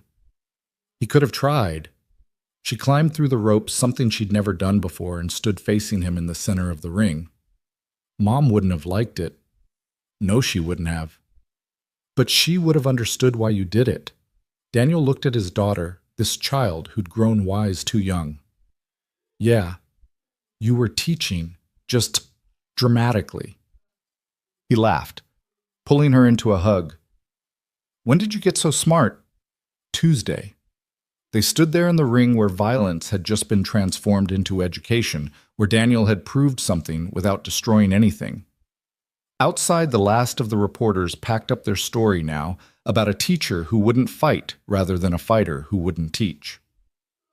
"I need help with my math," Maya said against his chest. "Algebra. Fractions. The entrance exam for St. Mary's has a whole section on them." "Then let's go figure out fractions." They climbed out of the ring together, heading up to their apartment. At the stairs, Daniel looked back at the gym, where Rodriguez was still working the heavy bag, despite official training being over trying to perfect the defensive moves he'd seen. "Leave the lights on," Daniel called. "Lock up when you're done." Rodriguez nodded, not breaking rhythm. In the apartment, Daniel and Maya spread her books across the kitchen table, the one piece of furniture they'd bought new because Sarah had always insisted a family needed a proper table. For 2 hours, they worked through problems, Daniel reaching back to high school memories to help her understand numerators and denominators. "This would be easier if numbers made sense," Maya complained. "Numbers make perfect sense. People are what's complicated." "Is that why you won't fight Washington again, because people are complicated?" Daniel set down his pencil. "I won't fight him because fighting him doesn't solve anything. He'll still be angry, still be looking for someone to blame for his problems. And I'll just be feeding that cycle. But the money would come with strings. Always does." He tapped her worksheet. "Focus. You've got 3 more problems." At 9 o'clock, with homework complete and Maya getting ready for bed, Daniel's phone rang. "Tommy, you see the news?" "I was there, Tommy. I made the news." "Not that. Washington just announced his retirement, 23 years old, and he's done. Says the game isn't what he thought it was." Daniel moved to the window, looking out at the city lights. "Maybe that's for the best." "You ended his career, D." "No, I showed him what his career really was. He made the choice to end it." "Caruso's furious. His biggest draw just walked away. Word is he's blaming you." "Let him." "You don't understand. Caruso doesn't just get mad. He gets even. Then I'll deal with that when it comes." After Tommy hung up, Daniel stood at the window watching the street below. A few kids from the gym were playing basketball under the streetlights, their shadows long and distorted. Normal kids doing normal things, at least for tonight. His phone buzzed. A text from an unknown number. "You cost me a fighter. I'll cost you everything. VC." Daniel deleted it and went to check on Maya. She was in bed reading by the light of her new desk lamp, the one luxury purchase he'd allowed. "Lights out, baby girl." 5 more pages? 2. 3. 2, and I'll make pancakes tomorrow. Deal. He kissed her forehead, noting how her hair smelled like the gym now leather and sweat and effort. She was becoming part of this place, this life they were building. In his own room, Daniel sat on the edge of his bed and finally allowed himself to feel the day's impacts. His ribs ached where Washington had landed a glancing blow. His hand, still healing from the first fight, throbbed with new damage. But beneath the pain was something else: satisfaction. Not from beating Washington again, that had been inevitable, but from what happened after, the way the kids had understood the lesson, the way Rodriguez had stayed late to practice, the way even Washington had finally seen the truth. His phone rang again. "Sister Catherine." "I wanted to thank you," she said without preamble, "for showing those children that strength isn't just about force. Vincent called me, by the way. He's withdrawing his donations."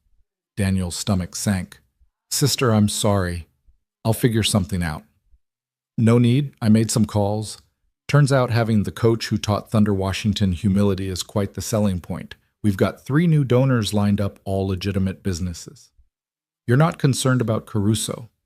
"Vincent Caruso is a small man with delusions of grandeur. I've dealt with worse. Have you?"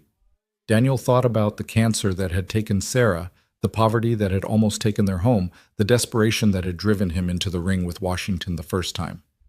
"Yeah, I've dealt with worse." "Good. Then we understand each other. Good night, Mr. Hayes."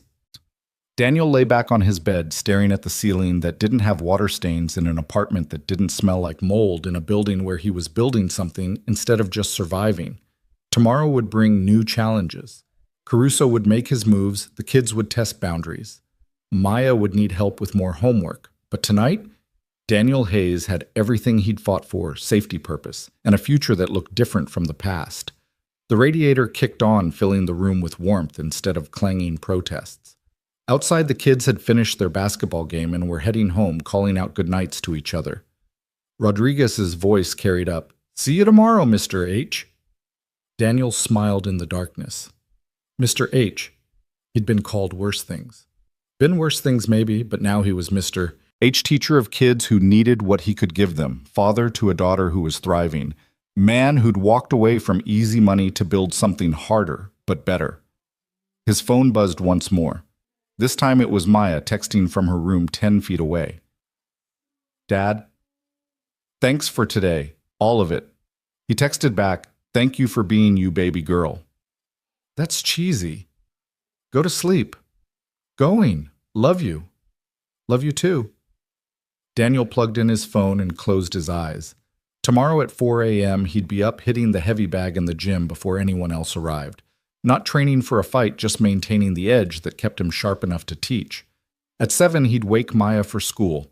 At 8, he'd walk her to St. Mary's for her entrance exam, which she'd ace because she was Sarah's daughter, and nothing could stop her when she set her mind to something. At 4 p.m., the kids would arrive for training, and he'd teach them more than boxing. He'd teach them what he'd learned the hard way, that real strength wasn't about knocking people down, but about knowing when not to. That respect was earned through discipline, not dominance, that the best fight was the one you avoided. But those were tomorrow's lessons. Tonight, Daniel Hayes slept the sleep of a man who'd finally found his corner, his place to stand and fight the only battle that truly mattered, the one for the next generation.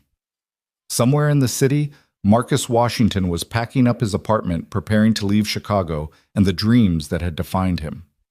Vincent Caruso was making phone calls, plotting revenge he'd never quite managed to execute. And in a small room 10 feet away, Maya Hayes was dreaming about fractions and futures, safe in the knowledge that her father would be there when she woke. The gym below sat empty, but ready heavy bags swaying slightly in the drafts that found their way through old walls. Tomorrow those bags would take the frustrated punches of kids who were learning to channel their anger into something useful. The ring would host sparring sessions where technique mattered more than toughness. The mirrors would reflect young faces discovering their own strength. Daniel's last thought before sleep took him was of Sarah, what she would think of all this. The boxing she'd never loved, the violence she'd worried would consume him, had become something else, a tool for teaching, for building, for protecting. He'd kept his promise to her in ways she'd never expected, teaching Maya to fight with her heart by showing kids from the neighborhood how to fight with their heads.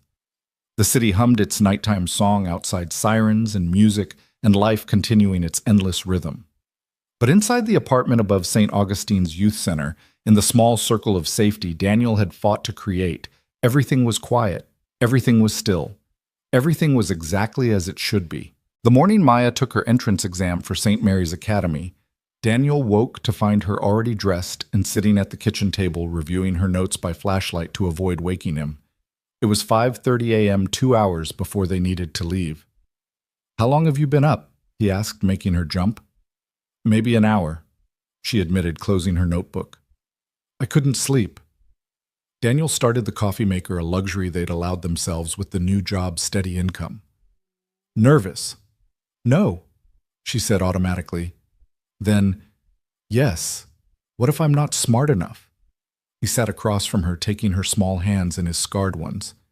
"You're the smartest person I know, baby girl, and that includes your mother, who was brilliant. What if they ask about things I haven't studied? Then you figure it out, just like we always do." She squeezed his hands. "Will you wait for me?" "During the test?" "I'll be right outside that door for all 3 hours."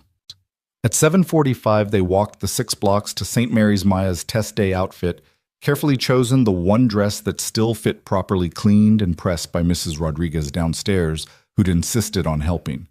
The academy looked like something from another world, all brick and ivy, with windows that had never been broken and replaced with plywood. Other parents were dropping off their children, most from cars that cost more than Daniel had made in the past year. Their kids had tutors, test prep courses, advantages Maya couldn't imagine. But she walked through those doors with her chin up, carrying herself like Sarah used to, like she belonged anywhere she chose to be. Maya Hayes. A woman with kind eyes and an expensive suit greeted them. "I'm Mrs. Patterson, the admissions director, and you must be Mr. Hayes." "Yes, ma'am." She studied his still fading bruises without comment. "Maya, you'll be in room 203. Mr. Hayes, there's a parent waiting area down the hall." Maya hugged him quickly, fiercely. 3 hours, she whispered. "I'll be here."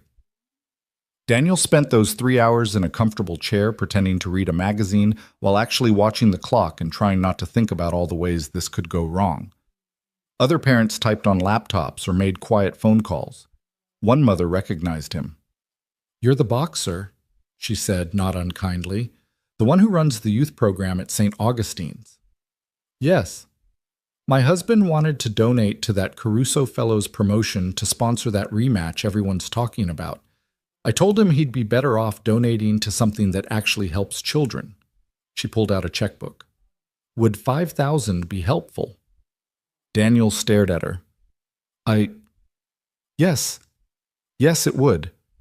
She wrote the check with the casual ease of someone for whom $5,000 was pocket change, handed it to him, and returned to her laptop without another word. Daniel held the check like it might evaporate, thinking of new equipment, proper headgear, maybe even bringing in a physical therapist for the kids with old injuries. At exactly 11, horror doors opened and children streamed out. Some looked confident, others defeated. Maya emerged last, her face unreadable. "How'd it go?" Daniel asked. "The math was easy, the English was harder, the essay—" She paused. "They asked us to write about a moment that changed us. I wrote about Mom dying." Daniel's throat tightened. "I wrote about how you taught me that getting knocked down isn't the same as losing. How watching you get up every day, even when you didn't want to, taught me more than any teacher ever could." She looked up at him. "Was that okay?" He pulled her close, not trusting his voice. They walked home together, stopping at the Puerto Rican restaurant for lunch because today felt like it deserved a celebration regardless of results. When they arrived at the youth center, there was a commotion in the gym. Daniel could hear shouting before they even reached the door. Inside, Rodriguez was squared off with three older boys, maybe 18 or 19, definitely not from the program. His black eye from the previous week had barely healed, and now it looked like he was about to add to the collection. "Get out," Rodriguez was saying, fists raised. "This is our place." The biggest of the three, wearing enough gold chains to stock a jewelry store, laughed. "Your place, kid. This whole neighborhood is our place. We just letting you play here." Daniel stepped forward. "Problem." The three turned, sizing him up.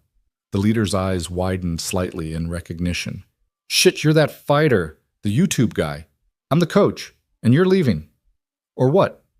You gonna knock us out like thunder?" The kid was trying to sound tough, but there was uncertainty in his voice now. Daniel moved closer, close enough that they could see the damage still healing on his face. The scarred knuckles, the way he held himself, like violence was just another tool in his kit. "I'm going to ask you once more to leave. After that, I call Sister Catherine." "You know, Sister Catherine," the name had an immediate effect. The leader's bravado cracked. "We know her." "Then you know she's got connections you don't want to test. So here's what's going to happen. You're going to leave. You're going to stay away from my kids. And if I hear you've been recruiting around here, if I see you within 2 blocks of this center, Sister Catherine hears about it. Clear?" They left without another word, though the leader tried to salvage some dignity with a muttered threat that fooled no one. When they were gone, Rodriguez's shoulders sagged. "I had it handled, he said. "You had 3-on-1 handled. They were recruiting Tomas. He's only 13. Daniel looked at Tomas, one of the younger kids who was trying to shrink into the wall. "That true?" Tomas nodded, tears threatening. "They said they'd pay me $500 just to carry packages. My mom needs medicine. Your mom needs you home, not in juvenile detention or worse." Daniel addressed the whole gym where kids had stopped pretending to train and were openly watching. "Anyone here been approached by cruise gangs? Anyone offering easy money?" 8 hands went up. Daniel felt the weight of it, the constant pressure these kids faced, the gravitational pull of the streets. "Partner up," he said. "We're doing situational training." For the next 2 hours, he taught them more than boxing.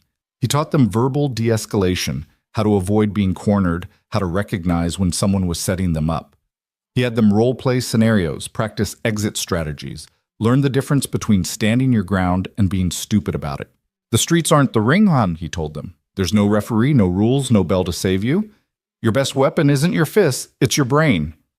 After training, Sister Catherine appeared with a police officer, a black woman with sergeant stripes and tired eyes. "Sergeant Davis," Sister Catherine said. "She runs the community policing program. She'd like to talk to the kids about the gang attempting recruitment today." "How did you—" Daniel started. "Very little happens here I don't know about," Sister Catherine replied. Sergeant Davis was good talking to the kids like people, instead of problems, sharing her own story of growing up in the neighborhood, losing her brother to gang violence, choosing the badge as her way of fighting back. "Mr. Hayes is teaching you to defend yourselves," she said. "I'm here to make sure you don't have to." After everyone left, Daniel found Rodriguez still working the heavy bag. "Your eye's gonna swell shut if you don't ice it," Daniel said. "I'm good." Daniel grabbed the bag, stilling it. "No, you're not. You're angry." "They were on my sister again. Different guys, same shit." Rodriguez's fists clenched. "I can't be everywhere." "No, you can't. But you can be smart about this. What's your sister's name?" "Rosa. She's 15. Bring her here tomorrow. She trains too." "She's not a fighter." "Neither were you 6 weeks ago. Neither was I before I had to be." Rodriguez finally stopped punching exhaustion, replacing anger. "You really think teaching her to box will keep her safe?" "I think teaching her to carry herself like someone who won't be a victim might. And having 20 kids who've got her back doesn't hurt either." That evening, Daniel was helping Maya with her regular homework when his phone rang. Mrs. Patterson from St. Mary's. "Mr. Hayes, I wanted to call personally. Maya's test scores were exceptional, particularly in mathematics. But it was her essay that truly impressed us." Daniel put the phone on speaker so Maya could hear. "She wrote with a maturity and depth we rarely see. The line about learning to measure success not by never falling, but by always getting up one more time than you fall, that's graduate-level thinking." Maya grabbed Daniel's hand. We'd like to offer her a place for next semester with a full scholarship based on merit and need. Daniel couldn't speak. Maya could. Thank you, she said clearly. I accept. After more details were arranged and the call ended, they sat in stunned silence. Then Maya burst into tears, the stress and hope and fear of weeks finally breaking through. Daniel held her as she sobbed, his own eyes burning. Mom would be so proud, she whispered. She is baby girl. Wherever she is, she is. Later that night, unable to sleep from the day's emotional whiplash, Daniel went down to the gym. Someone was already there, Tommy working the speed bag and the dark muscle memory guiding his hands. Couldn't sleep either, Tommy asked without stopping. Maya got into St. Mary's, full scholarship. Tommy stopped grinning. That's fantastic, D. That's what it's all about. Yeah. Daniel started wrapping his hands, needing to hit something to discharge the energy coursing through him. Caruso's boys tried recruiting some of my kids today. Caruso doesn't run gangs. No, but he knows people who do. Message received. They worked in companionable silence for a while, the rhythm of gloves on leather, a meditation. Finally, Tommy spoke. You know there's another way to handle Caruso. If you're about to suggest I take the fight. No, I'm suggesting you beat him at his own game. You've got something here, D. These kids, they worship you. Their families trust you. Build on that. I'm not looking to build an empire, Tommy. Not an empire. A fortress. Make this place so important to the community that Caruso can't touch it without bringing heat he doesn't want. Daniel considered this as he worked through combinations. Sister Catherine's already doing that. Sister Catherine's got the politics covered. You need the streets. You need the kids who grew up here who've got cousins and crews who know how the neighborhood really works. Like Rodriguez. Like Rodriguez. Kid's got more influence than he knows. His old man was connected before he died. People remember. The next morning, Daniel implemented a new policy family training sessions. Kids could bring siblings, parents, anyone who wanted to learn. Rosa Rodriguez was the first suspicious and defensive, but by the end of the session, she was laughing as her brother tried to teach her footwork. More families followed. Mothers who wanted to feel safer walking home from late shifts. Fathers who'd forgotten what it felt like to be strong. Little kids who just wanted to be like their older siblings. The gym became something more than a training facility. It became a community center, a safe zone, a place where the rules were clear and consistent and fair. Sister Catherine watched it happen with satisfaction, occasionally bringing potential donors through to see the transformation in action. One evening, 3 weeks after Maya's acceptance to St. Mary's, Daniel was supervising sparring when Vincent Caruso walked in. No entourage, no threats, just him in an expensive suit looking older than Daniel remembered. The gym went silent. Mr. Hayes, Caruso said. A word. Daniel nodded to Rodriguez to continue supervising and led Caruso to the office. They sat across from each other, the desk between them, like a negotiation table. You've built something here, Caruso said without preamble. I underestimated that. Daniel waited. The rematch with Washington is dead. He's gone back to Detroit, won't fight again. You broke something in him. He broke it himself. Perhaps. Caruso pulled out a cigar, then thought better of it. I'm not here to threaten you. I'm here to make you an offer. Not interested. You haven't heard it yet. I want to sponsor your program. Legitimate sponsorship, no strings. $50,000 a year. Daniel studied him, looking for the trap. Why? Because I'm a businessman and I recognize when I've lost. You've got the neighborhood. Sister Catherine's got the city. Fighting you is bad business. And you want something in return. Just consideration. If any of your kids want to go pro, you send them to me. Fair contracts, proper management, that's all. It was a good offer. Too good. I'll think about it, Daniel said. That's all I ask. Caruso stood to leave, then paused. You know, in another life, you could have been a champion. In this life, I'm something better. Caruso smiled sadly. A father. Yes, I suppose you are. After he left, Daniel returned to the gym to find Maya teaching Tomas fractions, using the ring's dimensions to explain numerators and denominators.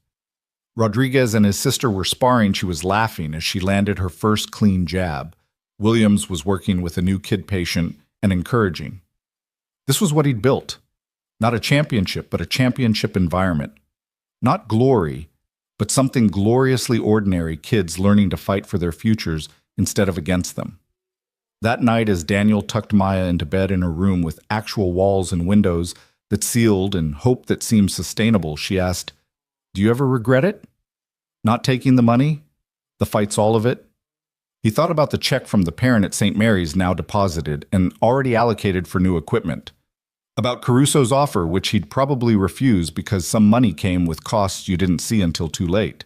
About the kids who showed up every day at 4 o'clock sharp, ready to work, ready to learn, ready to become something more than the streets expected. "No regrets," he said, kissing her forehead. "We're exactly where we need to be. Even if it's hard, especially then. The hard stuff's what shows us who we really are." Maya snuggled deeper into her blankets. "I think Mom would say we're doing okay." "Yeah, baby girl, I think she would." Daniel turned off her light and went to his own room, stopping to look out the window at the gym below. The lights were off, but he could feel its presence solid and sure, holding space for tomorrow's lessons. His phone buzzed. A text from Rodriguez. "Brought Rosa home safe. She wants to train every day now. Thanks, Mr. H." Then another from Sister Catherine. "3 more donors committed today. Your work speaks for itself." And finally, unexpectedly, from Marcus Washington. "Saw a video of your kids training. You're doing it right. Respect." Daniel set the phone aside and lay back, listening to the sounds of the neighborhood settling into night. Somewhere out there, kids were making choices that would define their futures. Some would choose wrong, seduced by easy money and false promises. But some would remember what they learned in a converted warehouse gym from a former fighter who chose teaching over glory. Tomorrow would bring new challenges. Maya would start preparing for St. Mary's, nervous about fitting in with kids who'd never worried about rent.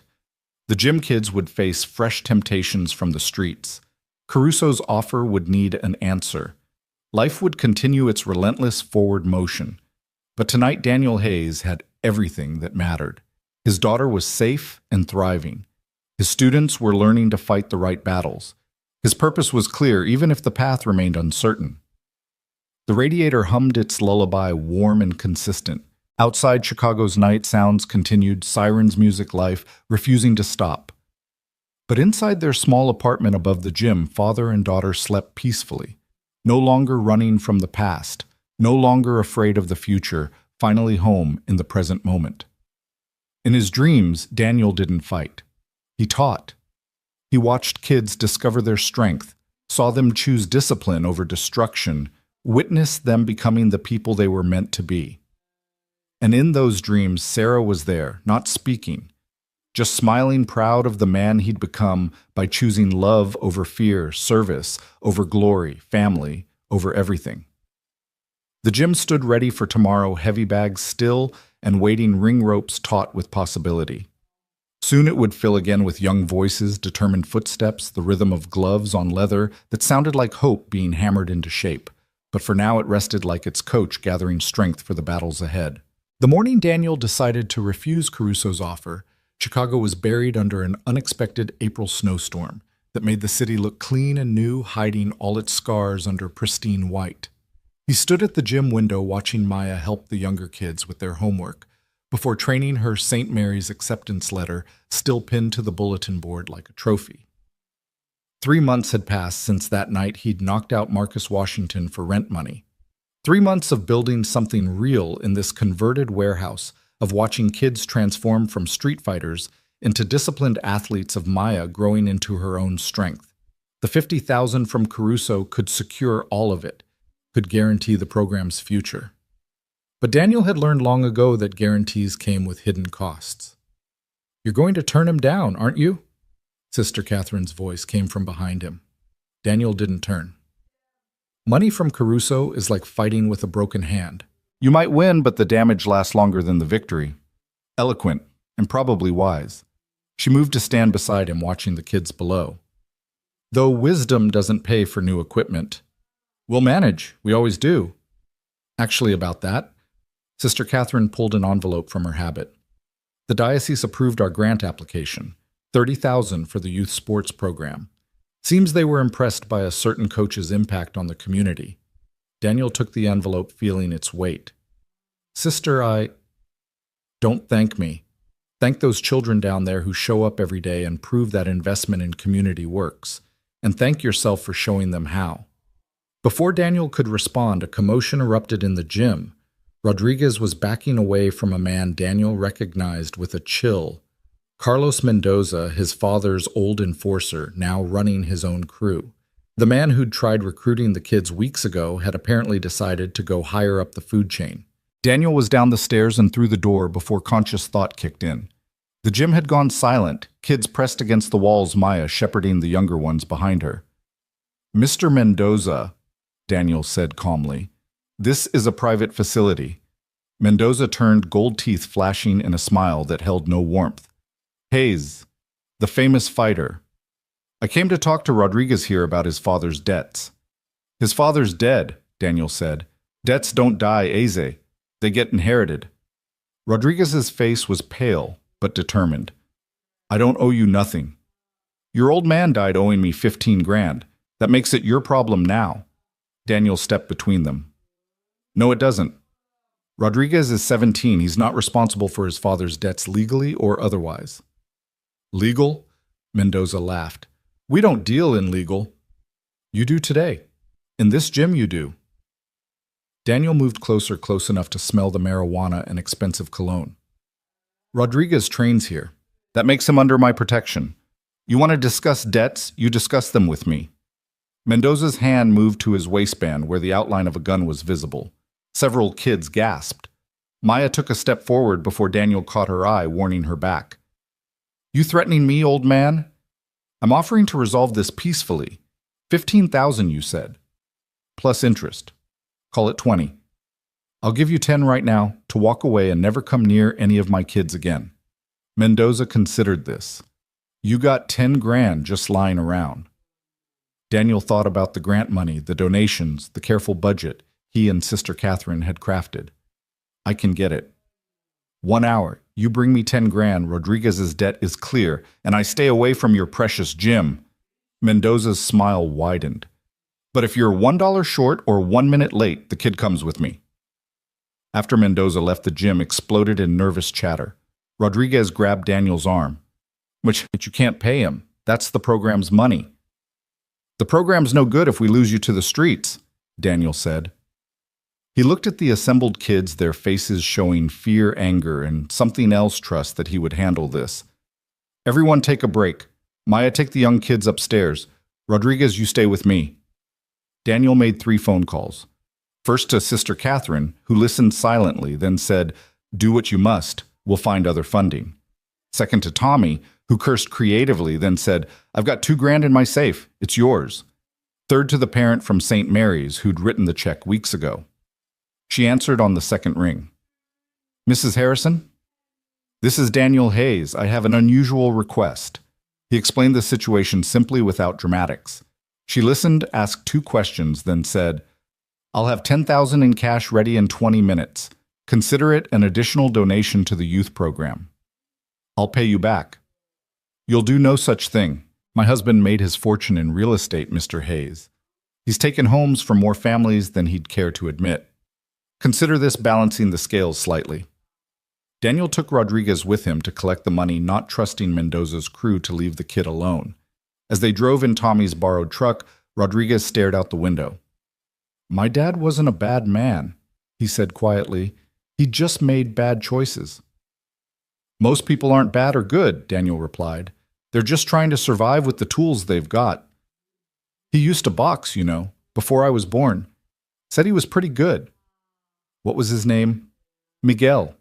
Miguel Rodriguez. Daniel nearly drove off the road. He knew that name. Everyone in Chicago boxing knew that name. Miguel, the Miracle Rodriguez, who'd been 1 fight away from a title shot before a car accident ended his career and started his slide into crime. Your father was more than pretty good, Daniel said. He was exceptional. You knew him. I watched him fight when I was starting out. He had the best left hook I'd ever seen. Still do, except maybe, Daniel glanced at Rodriguez. Except maybe yours once we polish it. Rodriguez's eyes glistened. He never taught me. Said boxing was a dead-end road. Maybe he wanted a different path for you. Instead, I ended up owing his debts to gangsters. No, Daniel said firmly. You ended up in my gym learning to fight the right way for the right reasons. Your dad would be proud. They collected the money from Mrs. Harrison, who handed it over in a designer bag that probably cost more than the cash inside. Give them hell, Mr. Hayes, she said, with a smile that reminded him some rich people got that way by being fighters too, just in different arenas. Back at the gym, Mendoza was waiting with 3 of his crew. The kids were still there, refusing to leave despite Daniel's orders. Sister Catherine had arrived standing with the children like a guardian angel in a habit. Sergeant Davis was notably present too in civilian clothes, but with her badge visible on her belt. Interesting gathering, Mendoza said. The cop can't arrest me for collecting a legal debt. No, Davis agreed, but I can arrest you for the gun you're carrying without a permit. Or we can all pretend this is a friendly visit that's about to end. Daniel handed Mendoza the bag. 10,000. Count it if you want. Mendoza rifled through the bills, his crew watching hungrily. It's all here. He looked at Rodriguez.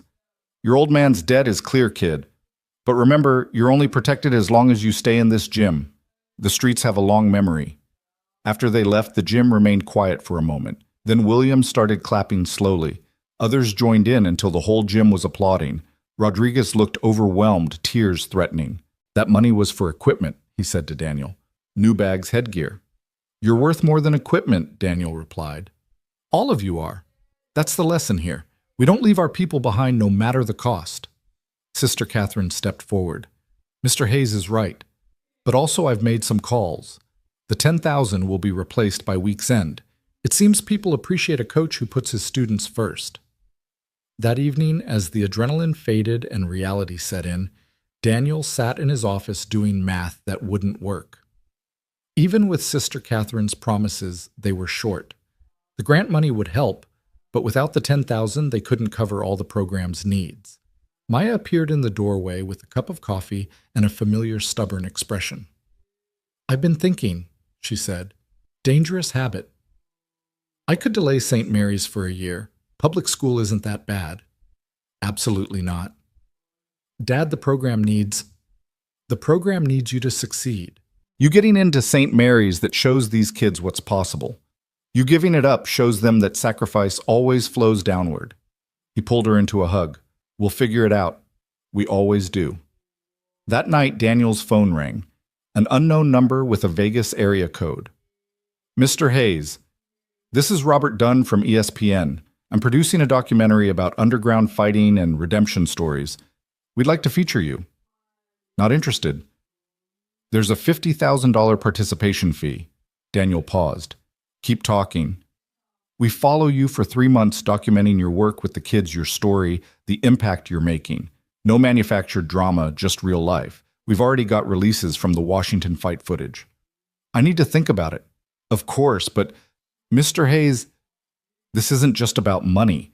Your story could inspire programs like yours across the country. After Daniel hung up, he stood at his window looking down at the gym. Rodriguez was there alone working the heavy bag with focused intensity. The kid had his father's left hook all right sharp and devastating when he let it fly. The next morning brought unexpected visitors, 3 of them all in their 20s, all with the particular swagger of professional fighters. Daniel recognized the leader Jerome the Judge Jackson, current light heavyweight champion. Mr. Hayes, Jerome said, removing his sunglasses, I heard about what you did yesterday, paying off that kid's debt. News travels. In the fight community? Yeah, it does. Jerome looked around the gym, taking in the worn equipment, the patched walls, the kids starting to arrive for morning training. I grew up 4 blocks from here, would have killed for something like this. What do you want, Jerome? To help. I'm doing a training camp for my next defense. I want to do it here with your kids watching. I'll pay rental fees, bring my own equipment, and your students can observe real championship preparation. Daniel studied him, looking for the angle. Why? Because somebody should have done it for me. Because watching you knock out Washington reminded me that fighting's about more than belts. Because... Jerome paused, his professional mask slipping. Because my little brother's getting recruited by the same crews that tried to get me. I want him to see another way. Bring him to training, 4 o'clock sharp. Just like that. Just like that. But Jerome, you train here, you follow my rules. No entourages, no cameras, unless we approve them, and you work with my kids when asked. Deal. Jerome extended his hand. Deal. Word of the champion training at St. Augustine spread like wildfire. By that afternoon, the gym was packed not just with regular students, but with kids who'd never shown interest before. Daniel had to establish a waiting list priority given to those who'd been coming consistently. Jerome was as good as his word, training hard, but taking time to work with the kids, especially Rodriguez, whose natural talent was obvious to anyone who knew boxing. This kid's got something, Jerome told Daniel during a water break. With proper training, he could go pro. He's got school to finish first.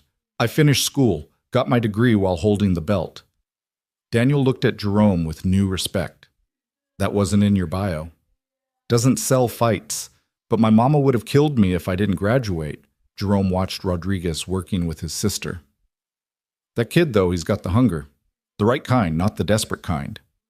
He's also got a target on his back from his father's old life. All the more reason to get strong enough that no one wants to test him. That evening, ESPN called back. Dunn had sweetened his offer. 75,000 plus equipment donations from sponsors, plus coverage that would bring national attention to the program. Daniel found Sister Catherine in the chapel, not praying but sitting quietly in a pew, staring at the crucifix. Contemplating the big questions, he asked, sitting beside her. Contemplating how one man's decision to fight for rent money has transformed an entire community. It hasn't been just me. No, but you were the catalyst, the stone that started the ripples. She turned to him. ESPN called me too. They want to film here. What do you think? I think visibility can be both blessing and curse, but I also think your story needs telling. Not the knockout, but what came after. The choosing to build rather than chase glory. And if it brings problems, more Carusos, more Mendozas, then we face them, together as we have been. Daniel made his decision. I'll do it, but on our terms. The kids' faces get blurred unless parents consent. The focus stays on the program, not me, and we get final say on how we're portrayed. They'll agree, Sister Catherine said confidently. Your story's too good to lose over editing rights. The next week, as film crews set up unobtrusive cameras and Chicago Spring finally defeated winter's last gasps, Daniel watched his gym transform into something he'd never imagined. Jerome Jackson sparred carefully with advanced students, teaching them with every movement. Rodriguez helped new kids with basics, patient as Daniel had been with him. Maya, on early release from school, tutored younger kids in the corner, designated as homework space. The documentary director, a young woman named Patricia, who'd grown up fighting different battles in different rings, pulled Daniel aside. This isn't what I expected, she said. What did you expect? Honestly, a feel-good story about an underdog fighter teaching poor kids to box. But this? She gestured at the controlled chaos of the gym. This is about community, about choosing service over self. That's a much more powerful story. It's the only story I've got. That night, as Daniel helped Maya with her advanced mathematics, St. Mary's had sent summer prep work. His phone rang. Marcus Washington. I'm in town, Washington said without preamble. I want to come by tomorrow. Why?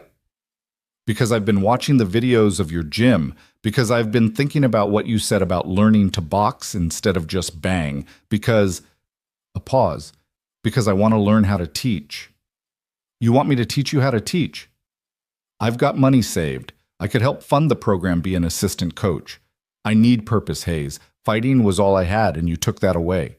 You took it away yourself when you couldn't handle losing. Yeah, maybe, but you showed me something that night.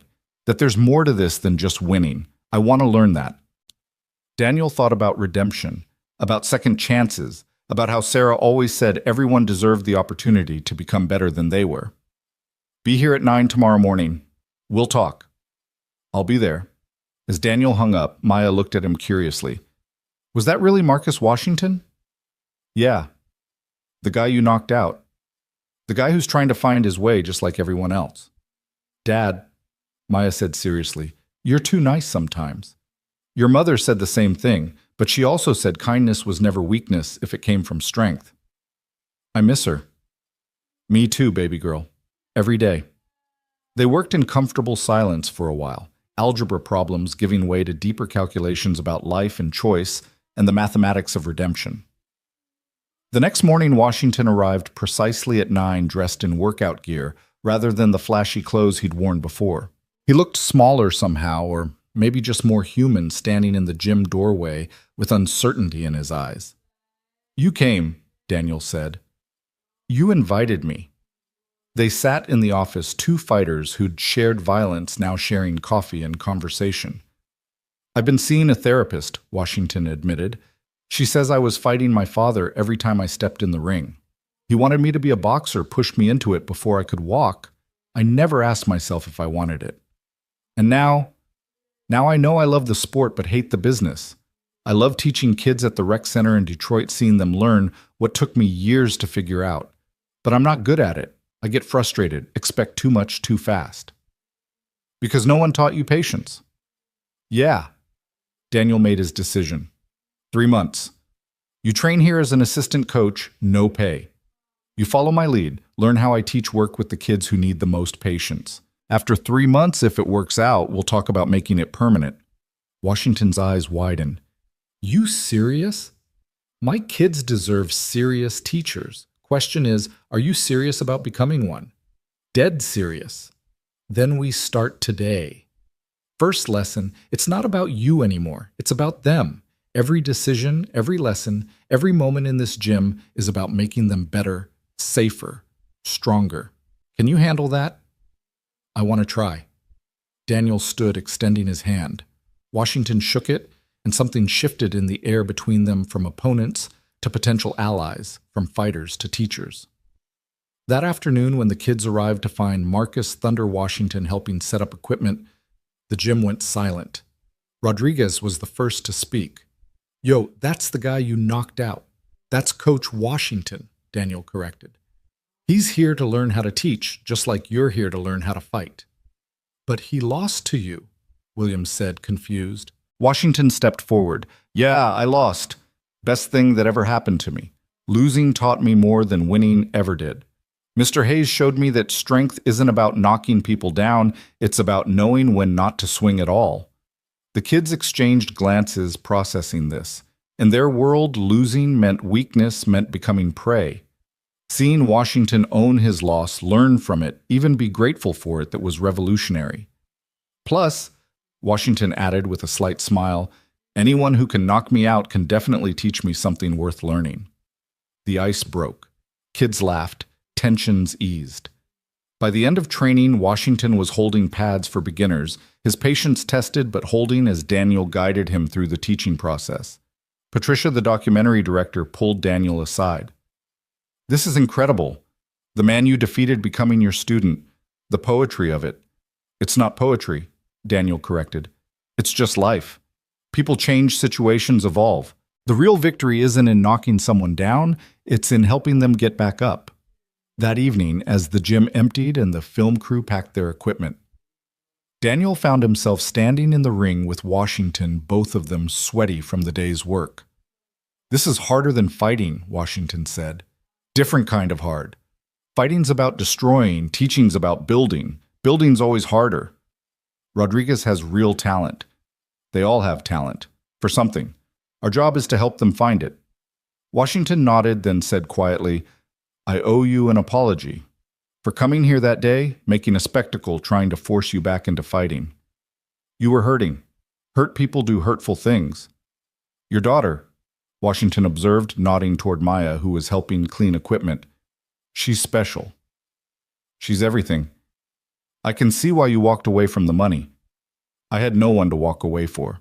You do now, Daniel said, gesturing toward the kids, still lingering, reluctant to leave the safety of the gym.